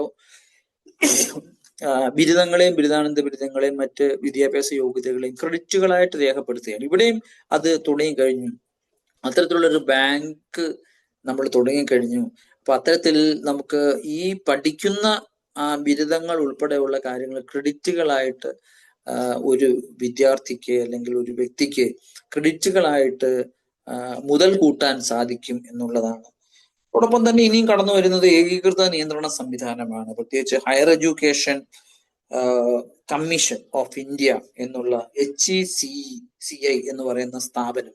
അത് UGCയും AICTയും ഒക്കെ ഉണ്ടെന്ന് നമുക്കറിയാം അല്ലെ. യൂണിവേഴ്സിറ്റി ഗ്രാന്റ്സ് കമ്മീഷൻ എന്ന് പറയുന്നത് കേരളത്തിലെ ഇന്ത്യയിലെ കോളേജുകളെ എല്ലാം സംയോജിപ്പിക്കുകയും ഒരു നിയന്ത്രണത്തിൽ കൊണ്ടുവരികയും വേണ്ട. സാങ്കേതിക വിദ്യാഭ്യാസ സ്ഥാപനങ്ങളെ മുന്നോട്ട് കൊണ്ടുവരുന്ന AICTE ഇവയെല്ലാം ഒന്നിപ്പിച്ചുകൊണ്ട് പ്രത്യേകിച്ച് മെഡിക്കൽ മേഖലകളും നിയമ മേഖലയും ഒഴികെ ബാക്കിയുള്ള എല്ലാ വിദ്യാഭ്യാസ സമ്പ്രദായങ്ങളെയും സംവിധാനങ്ങളെയും ഒന്നിച്ച് നിയന്ത്രണ വിധേയമാക്കുവാൻ വേണ്ടി വരുന്ന ഒരു സംവിധാനമാണ് higher education commission of India എന്നുള്ള നിലയിൽ HECI എന്ന് പറയുന്ന സ്ഥാപനം എന്നുള്ളതറിയാം. അപ്പൊ അതേപോലെ തന്നെ വിദേശ സർവകലാശാലകൾക്ക് നേരത്തെ ഇവിടുന്നൊക്കെ ഒരുപാട് കുട്ടികൾ വിദേശത്തേക്ക് പോകുന്നുണ്ടായിരുന്നു. പക്ഷെ ആ ഒരു ഘട്ടം ഇവിടെ കഴിഞ്ഞിട്ടുണ്ട്. കാരണം നമുക്കറിയാം നമ്മുടെ ചുറ്റുപാടും ഇംഗ്ലീഷ് പഠനവും അതോടൊപ്പം തന്നെ വിദേശ ഭാഷകൾ പഠിപ്പിക്കുന്ന ഒരുപാട് സ്ഥാപനങ്ങൾ ഒരു 2 വർഷം മുമ്പ്, 1-2 വർഷം മുമ്പ് വരെ ഭയങ്കര മാർക്കറ്റായിരുന്നു അത് അല്ലെ. വിദേശ ഭാഷകൾ ജർമ്മൻ പഠിപ്പിക്കുന്നത്, ഫ്രഞ്ച് പഠിപ്പിക്കുന്നത്, ഇംഗ്ലീഷിന്റെ തന്നെ പുതിയ മേഖലകൾ UK-യിലേക്ക് പോകുന്നതിനൊക്കെ പഠിപ്പിക്കുന്ന സ്ഥാപനങ്ങൾ കൂണുപോലെ വളർന്ന ഒരു സാഹചര്യമുണ്ട്. എന്തുകൊണ്ടായിരുന്നു? അന്ന് കേരളത്തിലെ ഉണ്ടായിരുന്ന വിദ്യാർത്ഥികളിൽ ഭൂരിപക്ഷം ആളുകളും വിദേശത്തേക്ക് പഠിക്കുവാനായിട്ടും ജോലിക്കുമായിട്ടും പാർട്ട് ടൈം ജോലി ചെയ്തുകൊണ്ട് പഠിക്കുവാനായിട്ടും ഒക്കെ പോയ ഒരു കാലഘട്ടമാണ് നമുക്ക്. ഇത് ഈ കുറച്ച് നാളുകളായി അത്തരത്തിലുള്ള മാർക്കറ്റുകൾ, അത്തരത്തിലുള്ള സാഹചര്യങ്ങൾ അല്പം കുറവ് കാണുന്നു എന്നാണ്. കാരണം അന്ന് അവിടുത്തെ ആ സാഹചര്യങ്ങൾ അല്പം അൺഫേവറബിൾ ആയി എന്നുള്ളതാണ്. അവിടെയും തൊഴിലുകൾ, പാർട്ട് ടൈം തൊഴിലുകൾ ഇപ്പോൾ ലഭ്യമല്ലാത്ത ഒരു സാഹചര്യത്തിലേക്ക് പോകുന്നു. അവിടുത്തെ ജീവിത ചെലവുകൾ വർദ്ധിച്ചു. ഇങ്ങനെ ജീവിത ചെലവുകളൊക്കെ രാഷ്ട്രാന്തരീയ രംഗത്ത് വർദ്ധിച്ചതുകൊണ്ട് ആ തരത്തിൽ പോകുന്ന ആളുകളുടെ എണ്ണം കുറഞ്ഞത് കൊണ്ടാണ് ഇത്തരത്തിലുള്ള സ്ഥാപനങ്ങൾ ഇന്ന് കുറഞ്ഞു വരുന്നതായിട്ട് നിങ്ങൾക്ക് ചുറ്റുപാടും കാണാൻ കഴിയും എന്നുള്ളതാണ്. അപ്പൊ അതുകൊണ്ട് വിദേശ സർവകലാശാലകൾക്ക് എന്ത് ചെയ്യാം? ഇവിടെ വന്ന് അവർക്ക് അവരുടെ കോഴ്സുകൾ ചെയ്യാൻ പറ്റും. നമുക്കിപ്പം വേറെ ഒരു രാജ്യത്തേക്ക് പോകണ്ട. ആ രാജ്യത്തെ സർവകലാശാലക്ക് ഇന്ത്യയിൽ അവരുടെ കോഴ്സുകൾ നടത്താനുള്ള സാഹചര്യം വരുന്നു എന്നുള്ളതാണ് പുതിയ മാറിയ സാഹചര്യം എന്ന് പറയുന്നത്. അതോടൊപ്പം തന്നെ മാതൃഭാഷാ പഠനം, നൈപുണ്യ വികസനം, സമഗ്രമായ മൂല്യനിർണ്ണയ സംവിധാനം ഇവയെല്ലാം കടന്നു. അതിനെക്കുറിച്ച് വിശദമായി ഞാനിവിടെ സൂചിപ്പിക്കുന്നില്ല. അത് കുട്ടികൾക്ക് വളരെ വ്യക്തമായിട്ട് അത്തരം കാര്യങ്ങളെ കുറിച്ച് അറിയാം എന്നുള്ളത് കൊണ്ട് കൂടുതൽ അതിനെക്കുറിച്ച് പറയുന്നില്ല. ഞാൻ പറഞ്ഞു വന്നത് ഇത്തരത്തിലുള്ള വളരെ കോമ്പറ്റീറ്റീവ് ആയിട്ടുള്ള ഒരു മേഖലയിലേക്ക് നമ്മൾ കടന്നു വന്നിരിക്കുന്നു എന്നുള്ളതാണ്. അപ്പോൾ തൊഴിലധിഷ്ഠിതമായി നമ്മൾ പോകണമെങ്കിൽ ഒരു പക്ഷേ നമ്മുടെ പരമ്പരാഗതമായ അറിവ് മാത്രമല്ല, അറിവിന്റെ പ്രയോഗത്തിലും നൈപുണ്യം അതോടൊപ്പം തന്നെ കഴിവുകളും വർദ്ധിപ്പിക്കുന്ന ഒരു സാഹചര്യത്തിലേക്കാണ് പുതിയ വിദ്യാഭ്യാസം വന്നിരിക്കുന്നത് എന്നുള്ളതാണ്. അതുകൊണ്ട് ഇവിടെ സഭയുടെയും സമൂഹത്തിന്റെയും വലിയൊരു ഇടപെടൽ ആവശ്യമായി വരും. NEP 2020 നമുക്ക് ആകർഷകമായി തോന്നിയാലും സാമ്പത്തികമായി പിന്നോക്കം നിൽക്കുന്ന അല്ലെങ്കിൽ സാമൂഹികമായി പിന്നോക്കം നിൽക്കുന്ന ജനങ്ങളെ കൂടി ഇതിന്റെ മുഖ്യധാരയിൽ എത്തിക്കണമെങ്കിൽ ഇതിന് നല്ല ഒരു പിന്തുണ നമ്മുടെ സഭയും സമൂഹവും നൽകേണ്ടതായിട്ടുണ്ട് എന്നുള്ളതാണ്. ഹൈലി കോമ്പറ്റീറ്റീവ് ആയിട്ടുള്ള മത്സര ബുദ്ധിയുള്ള ഒരു സമൂഹത്തിലേക്ക് പോകുമ്പോൾ കൂടുതൽ പരിശീലനവും ഞാൻ മുമ്പേ എന്നുള്ള തരത്തിലേക്ക് മുന്നോട്ട് പോകുമ്പോൾ കയറി ഇടിച്ചിടിച്ച് നിന്ന് പിടിച്ചു കയറാം എന്ന് പറയുന്നത് പോലെ അങ്ങനെ മുന്നോട്ട് പോകുന്ന ഒരു സാഹചര്യം വരുമ്പോൾ ദുർബലരായ ആളുകൾക്ക് നല്ല പിന്തുണ നൽകിക്കൊണ്ട് സമൂഹത്തിന്റെ മുഖ്യധാരയിലേക്ക് അവരെ എത്തിക്കേണ്ട ഒരു ഉത്തരവാദിത്വം നമ്മളെ പോലെയുള്ള സഭയെ സ്നേഹിക്കുന്ന, സമൂഹത്തെ സ്നേഹിക്കുന്ന എല്ലാ വിഭാഗം ജനങ്ങളെ ഒന്നിച്ച് കാണുന്ന ആളുകൾക്കുണ്ടാകും.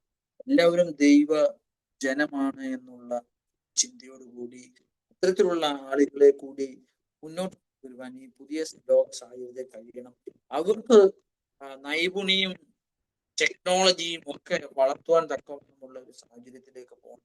അതോടൊപ്പം തന്നെ നമ്മുടെ പുത്തൻ തലമുറയ്ക്ക് പഠനം എന്നുള്ളത് കേവലം അറിവ് സമ്പാദിക്കുക എന്നുള്ളത് മാത്രമല്ല, അറിവ് പ്രയോഗതലത്തിൽ എത്തിക്കുക എന്നുള്ളത് കൂടിയാണ് കാര്യത്തിലേക്ക് പോകുന്നത്. ഇഷ്ടപ്പെട്ട മേഖലയിലേക്ക് മുന്നോട്ട് നമ്മൾ പലപ്പോഴും പറയും സ്കോപ്പ് ഉള്ള ഒരു കാര്യം പഠിക്കണം.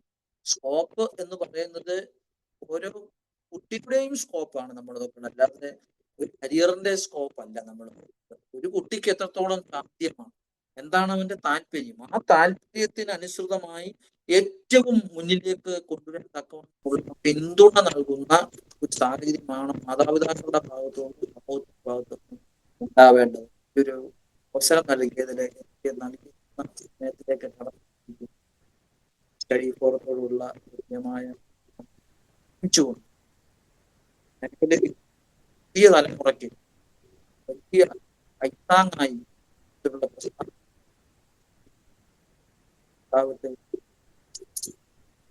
കവിത ആത്മങ്ങൾ നേർന്നു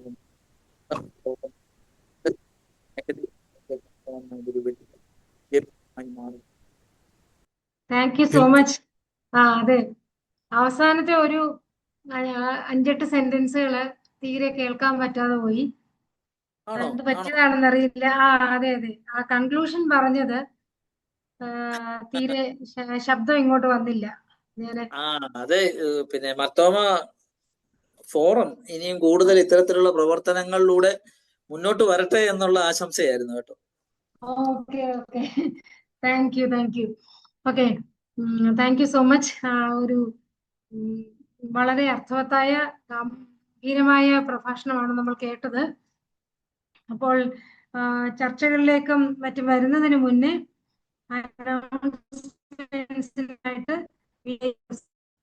അടുത്ത വെബിനാറിനെ കുറിച്ചുള്ള അനൗൺസ്മെന്റ് നടത്തട്ടെ.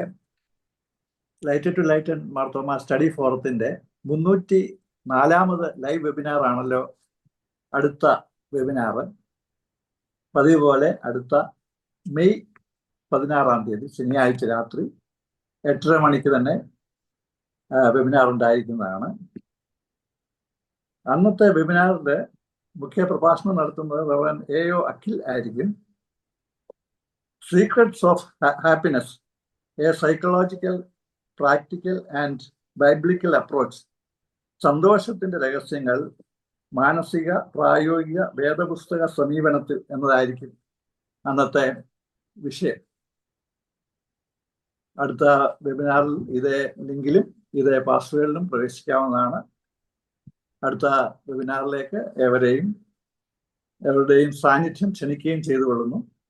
ഇത്രയുമാണ് അടുത്ത വെബിനാറിനെ കുറിച്ച് പറയാനായിട്ടുള്ളത്.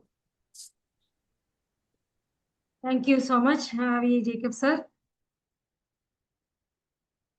വളരെ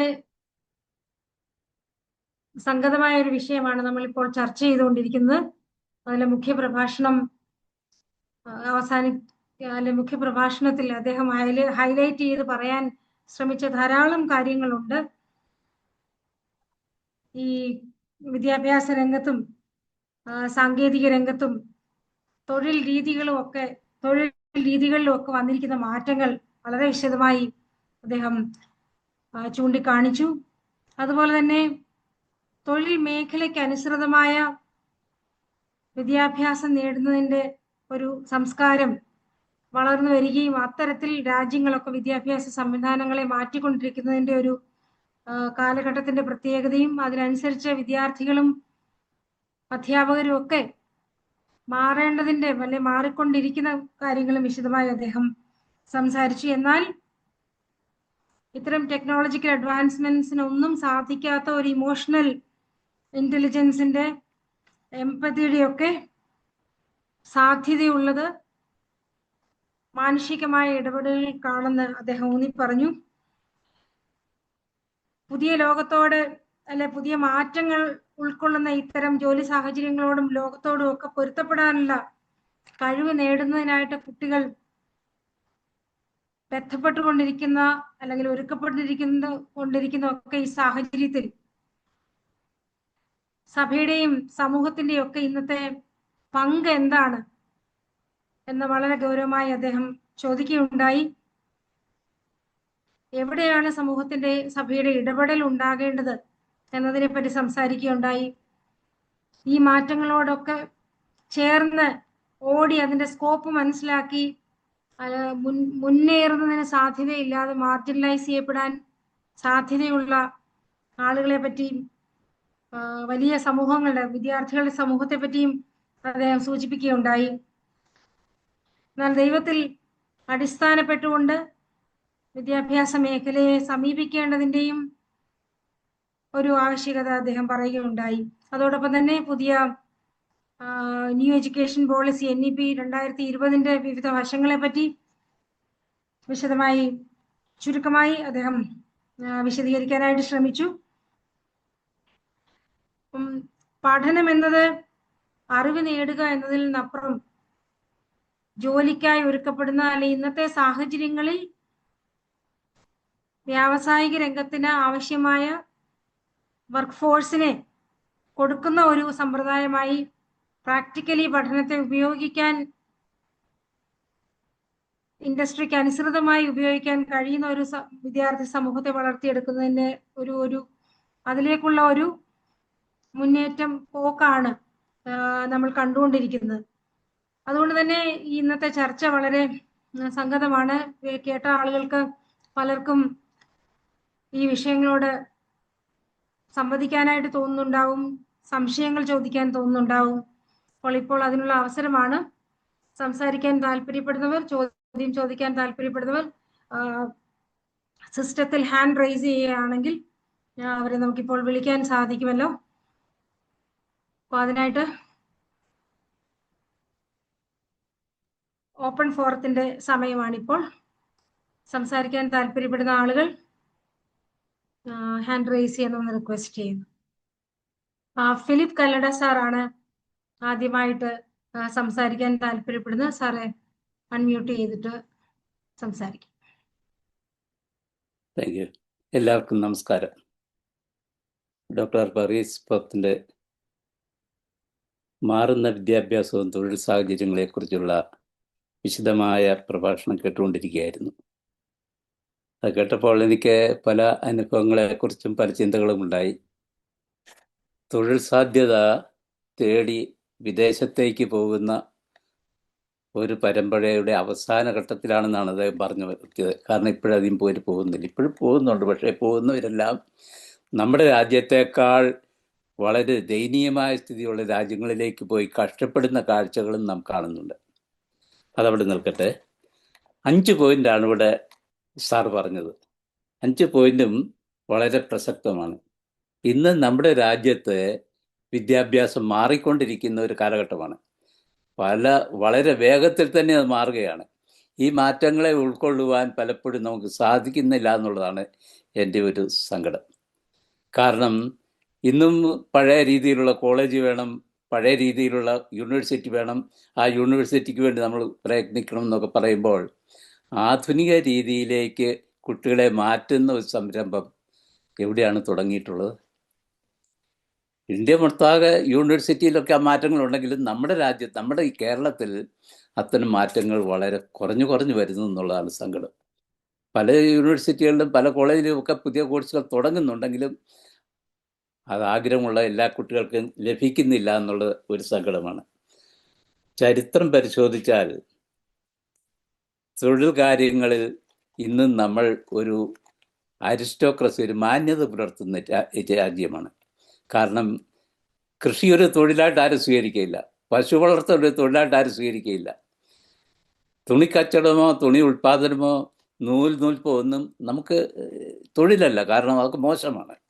നമുക്ക് മാനേജരായിട്ടിരുന്നു കൊണ്ട് മറ്റുള്ളവരെ കൊണ്ട് ജോലി ചെയ്യിക്കുന്ന ഒരു മോശമായ ചിന്താഗതി നമ്മുടെ രാജ്യത്തെ, നമ്മുടെ കേരളത്തിൽ പ്രത്യേകിച്ച് പണ്ട് മുതലുണ്ടായി. അതിൻ്റെ നല്ല ഉദാഹരണമാണ് 35 ലക്ഷം അതിഥി തൊഴിലാളികൾ നമുക്ക് വേണ്ടി ഇവിടെ വന്ന് പണി ചെയ്യുകയാണ്. കെട്ടിടത്തിൽ പോയി പണി ചെയ്യുമോ? കെട്ടിടം ഉണ്ടാക്കുമോ? നമുക്ക് പറ്റിയല്ലോ. കെട്ടിടത്തിൽ മാനേജരായിട്ട് വേണമെങ്കിൽ ഇരിക്കാം, പക്ഷേ കെട്ടിടം ഉണ്ടാക്കാൻ അതിഥി തൊഴിലാളി വരണം. ഹോട്ടലിലെ ജോലി ചെയ്യാൻ അതിഥി തൊഴിലാളി വരണം. ഓട വൃത്തിയാക്കാൻ അതിഥി തൊഴിലാളി വരണം. ഈ ഒരു സംസ്കാരം മാറാതെ നമ്മുടെ നാട് ഒരിക്കലും രക്ഷപ്പെടുകയില്ല. തൊട്ടടുത്ത തമിഴ്നാട്ടിൽ ഞാൻ 45 വർഷം അവിടെ ഒരു കോളേജിൽ അധ്യാപകനായിരുന്ന ആളാണ്. അതുകൊണ്ടാണ് പറയുന്നത് ഇന്നും ഇത് അവിടെയൊക്കെ ചെയ്യുന്നത്. അത് തൊഴിലാളികൾ കുറച്ച് പേരുണ്ട് തുണിമില്ലിലൊക്കെ, എന്നാൽ പോലും അവിടെയുള്ള നാട്ടുകാരായ ചെറുപ്പക്കാരാണ്. അവിടെ സ്കൂളിലും കോളേജിലും പഠിക്കുന്ന കുട്ടികളാണ് പലപ്പോഴും കോളേജിൽ ഈ ജോലി ചെയ്യുന്നത്. ഹോട്ടലിലെ മിക്ക പണികളും വിദ്യാർത്ഥികൾ തന്നെയാണ് ചെയ്യുന്നത്. ആ ഒരു സംസ്കാരം നമ്മുടെ നാട്ടിലേക്ക് എന്തുകൊണ്ട് വരുന്നില്ല? നമ്മളെല്ലാവരും ഒരു അതിഭാവുകത്വം വിചാരിച്ച് അതൊക്കെ മോശം തൊഴിൽ, ഞാൻ ചെയ്യുന്ന ഏറ്റവും നല്ലതെന്ന് വിചാരിച്ചുകൊണ്ടാണ് ഇവിടുന്ന് വിദേശത്തേക്ക് വണ്ടി കയറിയത്. ആദ്യകാലത്തൊക്കെ പോയവർ കുഴപ്പമില്ലായിരുന്നു. പക്ഷെ പിന്നെ പിന്നെ വന്നപ്പോൾ അവർക്കൊക്കെ ഇതിലും വലിയ ദാരിദ്ര്യവും കഷ്ടവുമായി തിരികെ പോരേണ്ട അവസ്ഥയായി, അവിടെ പട്ടിണിയായി. അങ്ങനെയുള്ളൊരു ചരിത്രമാണ് നമ്മുടെ കേരളത്തിന് ഇപ്പോഴുള്ളത്. അങ്ങനെയുള്ള കേരളത്തിൽ തൊഴിൽപരമായി നല്ല രീതിയിൽ മുൻപോട്ട് പോകുന്നതിന് ഒപ്പം തൊഴിലിൻ്റെ മാന്യതയെക്കുറിച്ചും, ഞാൻ മുൻപ് പറഞ്ഞ ആ തൊഴിലൊക്കെ ഉണ്ടല്ലോ, കൃഷിയും പശു വളർത്തലുമൊക്കെ, മത്സ്യകൃഷിയും മത്സ്യവില്പനയൊക്കെ നല്ല തൊഴിലാണെന്ന് മനസ്സിലാക്കുന്ന ഒരു സ്വഭാവം, ഒരു രീതി നമ്മുടെ നാട്ടിൽ വന്നെങ്കിൽ മാത്രമേ തീർച്ചയായിട്ടും നമ്മൾ രക്ഷപ്പെടുകയുള്ളൂ. കാരണം ഒരുപാട് കാലം ഞാൻ ഇന്ന ജോലി ചെയ്തു, അതുകൊണ്ട് ഇന്ന തൊഴിലാണ് നല്ലത്, ബാക്കിയുള്ളതൊക്കെ മോശമാണെന്നുള്ള ധാരണ നമുക്ക് മാറണം. അത് നമ്മുടെ കുഞ്ഞുങ്ങളെ പഠിപ്പിക്കണം. മറ്റൊന്ന്, ഈ രീതി നമ്മുടെ സഭകളിലും പഠിപ്പിക്കണം. സഭകളിൽ പലപ്പോഴും നമ്മൾ വെള്ളം ഒഴിച്ചു കൊടുത്ത് പഠിപ്പിച്ച ഗുരുക്കന്മാരാണുള്ളത്. അവരെ കൈ തോർത്തുന്ന മറ്റൊരു ആളായിരിക്കും. ആ രീതി മാറിയിട്ട് ഇതൊക്കെ ഞാനും ചെയ്യേണ്ടതാണ്, മുറ്റമടിക്കുന്ന ജോലി എനിക്കും ചെയ്യാമെന്ന് ഒരു തിരുമേനിയോ അച്ഛനോ കാണിച്ചു കൊടുക്കുന്ന രീതി ഉണ്ടെങ്കിൽ നമുക്ക് സന്തോഷമാകും. പണ്ടൊരിക്കൽ നമ്മുടെ വിശ്വാസം തിരുമേനി കുട്ടികളുടെ കൂടെ ഫുട്ബോൾ കളിച്ചതിനെ കുറിച്ച് എല്ലാവർക്കും അത്ഭുതം. തിരുമേനി ഫുട്ബോൾ കളിക്കുമോ? ആ ഒരു നിലയിൽ നിന്ന് ഓരോ ചെടി വളർത്തുകയും വാഴ വളർത്തുകയും അതിന് കൃഷിത്തടം എടുക്കുകയും ചെയ്യുന്ന പണ്ടങ്ങനെയുള്ള അച്ഛന്മാരൊക്കെ ഉണ്ടായിരുന്നു. ആ രീതിയിലേക്ക് മാറണം ഒന്ന്. രണ്ടാമത്, നമ്മുടെ നാട്ടിൽ വരുന്ന, നമ്മുടെ രാജ്യത്ത് ഇപ്പം വളർന്നുകൊണ്ടിരിക്കുന്ന തൊഴിലിനെക്കുറിച്ച് ഞാൻ നാണക്കേട് കൊണ്ട് പറയുകയാണ്, എങ്കിലും പറയുകയാണ്, മയക്കുമരുന്ന് കച്ചവടം ബെസ്റ്റ് ബിസിനസ്സാണ് കുട്ടികളുടെ ഇപ്പോഴത്തെ. കള്ള് കച്ചവടം ബെസ്റ്റ് ബിസിനസ്സാണ്. കള്ളക്കടത്ത്, സ്വർണ്ണക്കടത്ത്, കുഴൽപ്പണം, ഇതിനൊക്കെ പോകുന്നത് ആരാണ്? നമ്മുടെ നാട്ടിലെ മാന്യന്മാരാകാൻ ആഗ്രഹിക്കുന്ന തൊഴിലാളികളായി തീരുന്ന കുട്ടികളാണ്. അത് 0.5% പിടിക്കുന്നുണ്ട്. 100 പേരിൽ ഒരാളെയോ അരയാളെയോ മാത്രമേ പോലീസ് പിടിക്കുന്നുള്ളൂ. ബാക്കിയുള്ളവരുടെ കച്ചവടം തഴച്ചു വളരുകയാണ്. ഇതാണ് ഏറ്റവും സങ്കടകരമായിട്ടുള്ളത്. ഇതിൻ്റെ ഫലം അനുഭവിക്കുന്ന ഇവിടുത്തെ ചെറുപ്പക്കാരും വിദ്യാർത്ഥികളുമാണ്. അവരിതെല്ലാം വലിച്ചും കുടിച്ചും നമ്മുടെ സമൂഹത്തെ അരാജകമാക്കി തീർക്കുന്നു. മൂന്നാമത്തെ കാര്യം, ഇവരുടെ സ്വഭാവം. ഈ സ്വഭാവത്തെ നിയന്ത്രിക്കാൻ ഒരു മാതാപിതാക്കൾക്ക് കഴിയുന്നില്ല. പറയുന്നത് കൊടുത്തില്ലെങ്കിൽ അവൻ കൊല്ലും. അതുകൊണ്ട് ബൈക്ക് വാങ്ങിക്കൊടുക്കുക, സിഗരറ്റ് വാങ്ങിക്കൊടുക്കുക, ഫോൺ വാങ്ങിക്കൊടുക്കുക. എന്നിട്ട് ഇവർ ചെയ്യുന്നതോ ഇതെല്ലാം കുടിച്ചു കഴിഞ്ഞിട്ട് പാവപ്പെട്ടവരായ പെൺകുട്ടികളെ നശിപ്പിച്ച് കളയുക, എന്നിട്ട് അതിൻ്റെ കേസും കാണുമ്പോൾ നടക്കുക. ഈ ഒരു സാഹചര്യം നമ്മുടെ നാട്ടിലുണ്ട്. ഇതാണ് ഞാൻ തൊഴിലിനെക്കുറിച്ച് പറയുമ്പോൾ നല്ല സ്വഭാവത്തോടുകൂടി വളർത്തുന്ന ഒരു സമൂഹമുണ്ടായി ഇതിൽ നിന്ന് മാറിപ്പോകാനുള്ള സാഹചര്യം ഉണ്ടാകണം. നമ്മുടെ ഗവൺമെൻറ് കണക്കാണ്, കള്ളുകട ഇഷ്ടം പോലെ തുടങ്ങി വെച്ചിരിക്കുകയാണ്. ഇതൊക്കെ മാറ്റി മാറ്റി പണ്ട് ഉമ്മൻചാണ്ടി സാറിനെ പോലെ ഒരു 600 കട നിർത്തിയ ആളാണ് അദ്ദേഹം. അവസാനം 600 കള്ളുകട നിർത്തിയതാണ്, ചാരായക്കട. ഇന്നിപ്പോൾ അത് എന്താണ് അതിൻ്റെ സ്ഥിതി? ഇങ്ങനെ സമൂഹത്തെ നിയന്ത്രിക്കുന്ന ഒരു അനുഭവത്തിലേക്ക് സഭ മാത്രമല്ല സർക്കാരും കൂടി വന്നെങ്കിൽ മാത്രമേ നമ്മുടെ സാഹചര്യം നന്നാവൂ, കുട്ടികൾക്ക് ബോധമുണ്ടാവൂ, കുട്ടികളിൽ എമ്പതി വളർത്തുവാൻ നമ്മൾ സഹായിക്കാൻ സാധിക്കൂ. ബോധമില്ലാത്ത ഒരാൾ കുടിച്ച് വഴിയിൽ കിടക്കുമ്പോൾ അദ്ദേഹത്തോട് എന്ത് എമ്പതിയാണ് നമുക്ക് കാട്ടുവാൻ സാധിക്കുക? അതുകൊണ്ട് ക്ലാസ്സിലിരിക്കുന്ന കുട്ടികൾക്ക് ബോധമുണ്ടെങ്കിലല്ലേ നമുക്ക് പറയാൻ നിൽക്കൂ.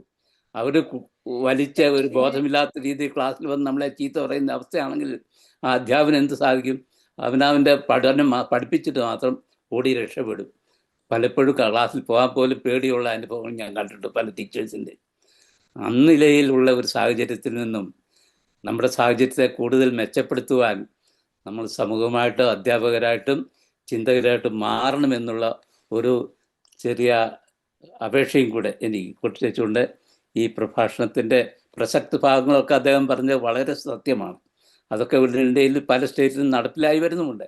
പക്ഷെ നമ്മെ സംബന്ധിച്ച് അതൊക്കെ ഒരു കിട്ടാക്കനിയായി തീരുമോ എന്നുള്ള ഭയം എനിക്കുണ്ട്.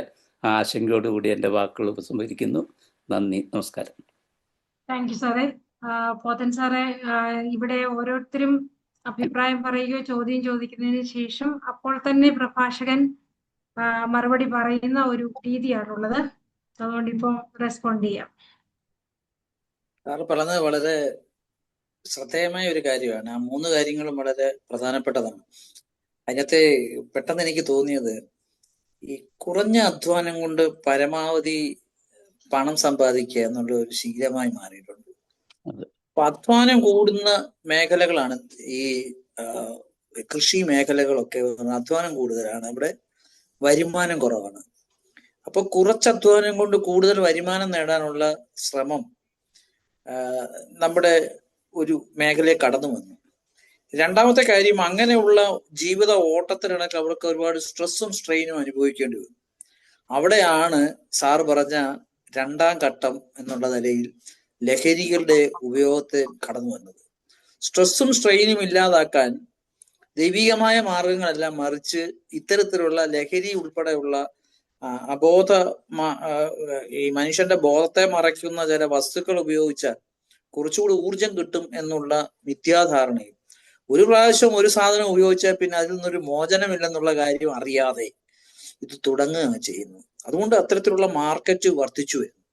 അങ്ങനെ മാർക്കറ്റ് വർദ്ധിച്ചു വരുമ്പോൾ ഉപയോഗിക്കാനുള്ളവൻ അത് വീണ്ടും കിട്ടുവാൻ വേണ്ടി അവൻ ഇതിന്റെ ഏജന്റായി മാറും.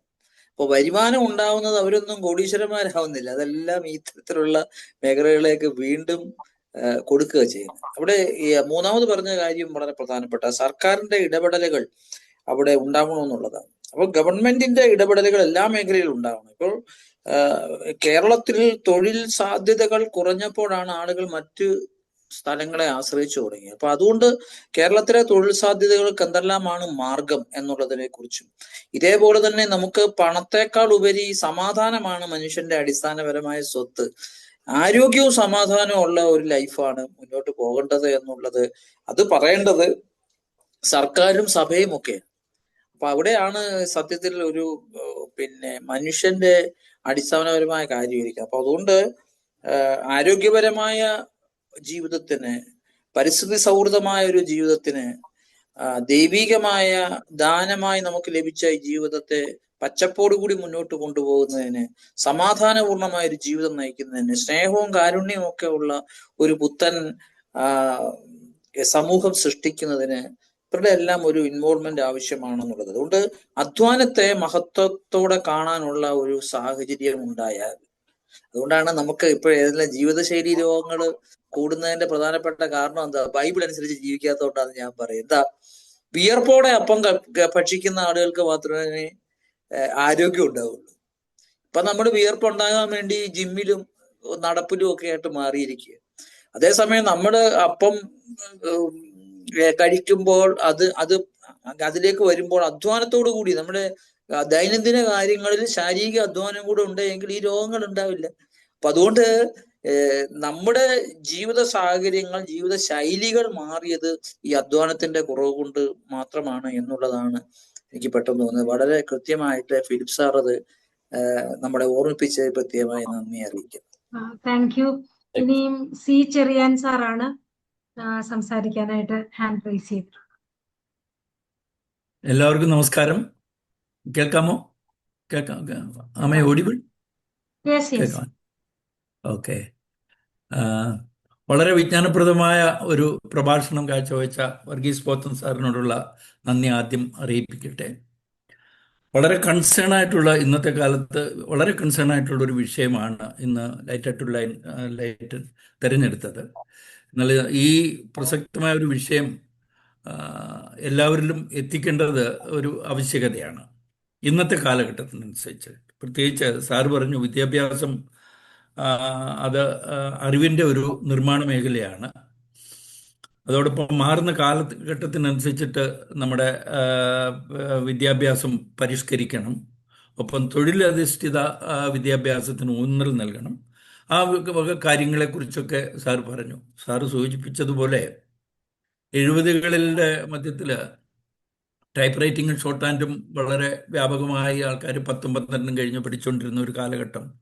നഴ്സിംഗ് മേഖല പഠിച്ചുകൊണ്ടിരുന്ന ഈ രണ്ട് കാര്യങ്ങളാണ് തൊഴിലധിഷ്ഠിതമായിട്ട് ബന്ധപ്പെട്ട് അന്ന് നടന്നുകൊണ്ടിരുന്നത്. ആൾക്കാർ കൂടുതലും ചൂസ് ചെയ്തിരുന്നത്. ആ ഒരു കാലഘട്ടത്തിൽ ടൈപ്പ് റൈറ്റിങ്ങോ ഷോർട്ട് ഹാൻഡോ ഒന്നും കഴിയാതെ കോളേജ് വിദ്യാഭ്യാസം കഴിഞ്ഞ് ഒരു പട്ടണത്തിലേക്ക് ചേക്കേറിയപ്പോൾ ഒരു ജോലിക്ക് വളരെ ബുദ്ധിമുട്ടായിരുന്നു അന്നത്തെ കാലത്തും. എന്നാൽ ഒരു വൈറ്റ് കോളർ ജോബ് മാത്രം സെലക്ട് ചെയ്യുന്ന ഒരു മലയാളി സമൂഹം, പഞ്ചാബികൾ ധാരാളമുണ്ട്, അവരിൽ വിദ്യാഭ്യാസമുള്ള ആൾക്കാരുണ്ട്, എന്നാൽ അവർക്ക് വൈറ്റ് കോളർ ജോബ് ഒരു ഭൂഷണമല്ലായിരുന്നു. ഇന്നും നമ്മൾ മലയാളികളെ വിദ്യാഭ്യാസപരമായിട്ടാണെന്നുണ്ടെങ്കിലും ഇല്ലെന്നുണ്ടെങ്കിൽ തൊഴിൽപരമായിട്ടാണെന്നുണ്ടെങ്കിലും പിന്നോട്ട് വലിക്കുന്നത് നമ്മളുടെ വൈറ്റ് കോളർ ജോബ് എന്നുള്ള ആ ഒരു കൺസെപ്റ്റ് അല്ലേ. നമുക്ക് ഇവിടെ വിദ്യാഭ്യാസ സ്ഥാപനങ്ങളിൽ നമുക്ക് ചെയ്യാൻ സാധിക്കുന്ന എൻ്റെ ഒരു സജഷനും ഒരു ആശങ്കയും, നമുക്ക് എന്തുകൊണ്ട് വിദ്യാഭ്യാസ സ്ഥാപനങ്ങളിൽ തൊഴിലിൻ്റെ മഹത്വത്തെക്കുറിച്ച് ഒരു പ്ലംബിംഗ് പഠിച്ചു കഴിഞ്ഞാൽ, ഇല്ലെന്നുണ്ടെങ്കിൽ ഒരു ഒരു കാർപ്പൻറ്ററിങ് പഠിച്ചു കഴിഞ്ഞാൽ, ടൈലറിങ് പഠിച്ചു കഴിഞ്ഞാൽ അതിന് ഈ ഓഫീസിലിരുന്ന് ജോലി ചെയ്യുന്ന അതേ ജോലിയെക്കാട്ടിലും കൂടുതൽ മഹത്വമുണ്ട് എന്ന് പുതിയ തലമുറയെ ബോധ്യപ്പെടുത്താനായിട്ടുള്ള ശ്രമം നമ്മുടെ കലാലയങ്ങളിൽ നടക്കുന്നുണ്ടോ, സ്കൂൾ കോളേജ് തലത്തിൽ ഉണ്ടോ എന്നുള്ളത് എൻ്റെ മനസ്സിലൊരു ആശങ്കയാണ്. അതുകൊണ്ടോ എനിക്കറിയില്ല, കാരണം ഞാൻ കേരളത്തിലല്ല. ഇന്നിപ്പോൾ ഞാനിവിടെ ആയിരിക്കുന്ന സ്ഥലത്ത് ഇവിടെ ഒരു പ്ലംബിങ്ങിന് ഒരു സമയം ഒരാൾ വന്നു കഴിഞ്ഞാൽ 1 മണിക്കൂറിന് ഈ charges A very hefty amount. എന്നാൽ അതേ സ്ഥാനത്ത് ഒരു IT മേഖലയിൽ വിദഗ്ധനായ ഒരാൾ 1 മണിക്കൂർ ജോലി ചെയ്ത് കഴിഞ്ഞാൽ അത്രയും കാശ് കിട്ടുന്നില്ല. ഇനിയും മുന്നോട്ടുള്ള ആശങ്ക എന്ന് പറയുമ്പോൾ കമ്പ്യൂട്ടർ വിദ്യാഭ്യാസമായിട്ടാണ് നമ്മുടെ ആൾക്കാർ IT മേഖലയിൽ ഏറ്റവും കൂടുതൽ പ്രിഫർ ചെയ്ത് ചൂസ് ചെയ്ത് വിദേശ രാജ്യങ്ങളിലൊക്കെ വന്നിട്ടുള്ളത്. അവരുടെയൊക്കെ ജോലി സാധ്യത ഇല്ലെന്നുണ്ടെങ്കിൽ ജോലി സ്ഥിരത എന്ത് എന്നുള്ളത് ഒരു ആശങ്കയിലാണ്. കാരണം ആർട്ടിഫിഷ്യൽ ഇൻ്റലിജൻസിൻ്റെ ഒരു കടന്നുവരവ്. അപ്പോൾ ഈ കാലഘട്ടത്തിൽ നമുക്ക് ഈ ജോലിയുടെ വൈറ്റ് കോളർ ജോബ് എന്നുള്ളതല്ല, മറിച്ച് എല്ലാ ജോലിക്കും മഹത്വമുണ്ട് എന്നുള്ള ഒരു സംസ്കാരം, ഒരു പുതിയ സംസ്കാരം നമ്മുടെ വളർന്നു വരുന്ന വിദ്യാർത്ഥികളുടെ ഇടയിൽ ഒന്ന് ചെലുത്താനായിട്ടുള്ള സംവിധാനം നമ്മൾ കേരളത്തിലെ വിദ്യാഭ്യാസ രംഗത്ത് നടക്കുന്നുണ്ടോ എന്നുള്ളതാണ് എൻ്റെ ഒരു ചോദ്യം. ഇല്ലെന്നുണ്ടെങ്കിൽ അത് തീർച്ചയായിട്ടും അതിന് തുടക്കം കുറിക്കണം. ഒരു ജോലിയും മോശമല്ല എന്നുള്ളൊരു കൾച്ചർ നമ്മുടെ കുഞ്ഞുങ്ങളുടെ ഇടയിൽ അത് പ്രചരിപ്പിക്കണം. ഇതാണ് എനിക്ക് പറയാനുള്ളത്. Thank you. സാറേ. പോതൻ സാർ. തീർച്ചയായും ചെറിയാൻ സാറ് ഉന്നയിച്ച ഒരു പ്രധാനപ്പെട്ട കാര്യമാണ്. അത് പല വികസിത രാജ്യങ്ങളിലും ഈ പറയുന്ന ഒരു രാജ്യം മുന്നോട്ട് പോകുമ്പോൾ വികസിതമെന്ന് നമ്മളിപ്പോൾ പറയുന്ന വികസിതമാണോ അല്ലയോ എന്നുള്ളത് ചർച്ചാ വിധേയമാക്കേണ്ടതാണ്. പല വികസിത രാജ്യങ്ങളും ഇത്തരം വിദഗ്ധ തൊഴിലുകൾക്ക് പേയ്മെന്റ് കൂടുതലായിട്ട് വന്നിരിക്കും. ഇന്നത്തെ ലോക സാഹചര്യങ്ങളിൽ ഗിഗ് എക്കോണമി എന്നറിയപ്പെടുന്ന ഗിഗ് എക്കോണമിയുടെ പ്രത്യേകത എന്തെന്ന് ചോദിച്ചാൽ ഫ്രീലാൻസ് ആയിട്ടുള്ള തൊഴിലുകളുടെ പ്രാധാന്യം കൂടുന്നുള്ളതാണ്. ഒരു പ്രത്യേക കമ്പനിയിലോ ഫേമിലോ അല്ല ഇന്ന് ആളുകൾ ജോലി ചെയ്യുന്നത്. ഇപ്പോൾ ഒരു ഉദാഹരണം പറഞ്ഞു, ഒരാൾക്ക് അക്കൗണ്ടന്റ് ആണെന്നിരിക്കട്ടെ, നന്നായിട്ട് പുള്ളിക്ക് അക്കൗണ്ട് ചെയ്യാനുള്ള കഴിവുണ്ടെന്നിരിക്കട്ടെ, അദ്ദേഹം ഒരു സ്ഥാപനത്തിന്റെ അക്കൗണ്ട് അല്ല നോക്കുന്നത്, അദ്ദേഹം ഒരു 10 സ്ഥാപനത്തിന്റെ അക്കൗണ്ട് ഒന്നിച്ചെടുത്ത് അപ്പൊ അത്രയും പണം കിട്ടുക എന്നുള്ളത്. അപ്പൊ കൂടുതൽ സമയത്തേക്ക് അദ്ദേഹത്തിന് ചിലപ്പോൾ അസിസ്റ്റൻസിനെയൊക്കെ ഉപയോഗിച്ചായിരിക്കും അത് ചെയ്യുന്നത്. അതേപോലെ തന്നെ സാറ് സൂചിപ്പിച്ചതാണല്ലോ ഇവിടെ പ്ലംബിംഗ് മേഖല, അതോടൊപ്പം തന്നെ ഈ തയ്യൽ മേഖല, ഇങ്ങനെയൊക്കെയുള്ള ചെറിയ തൊഴിലുകൾ, അത്തരം തൊഴിലുകൾ പോലും ഈ ഗിഗ് എക്കോണമിയുടെ ഭാഗമായിട്ട് വരുമ്പോൾ അവർ വലിയ പ്രോജക്റ്റുകളായിട്ട് ഏറ്റെടുക്കുക പുതിയ തലമുറ. അപ്പൊ അത്തരത്തിലുള്ള ഒരു ഓറിയന്റേഷൻ ഇന്നത്തെ കാലഘട്ടത്തിൽ ലഭിക്കുന്നുണ്ട്. പക്ഷെ സ്കൂളുകളിലോ കോളേജുകളിലോ ഇത് ചെയ്യുന്നുണ്ടോ എന്ന് ചോദിച്ചാൽ ഇന്നത്തെ സാഹചര്യത്തിൽ ഇല്ല. പക്ഷെ തൊഴിലധിഷ്ഠിതമായ കോഴ്സുകൾക്ക് പ്രാധാന്യം കൈവന്നു വരുമ്പോൾ ഇത്തരത്തിലുള്ള തൊഴിലുകൾക്ക് പ്രാധാന്യം ഉണ്ടാകും എന്നുള്ളത് യാതൊരു സംശയവുമില്ല. അപ്പൊ അത് കുറച്ചുകൂടെ കഴിയുമ്പോൾ ഈ മേഖലയിൽ ഡിമാൻഡ് വർദ്ധിക്കും.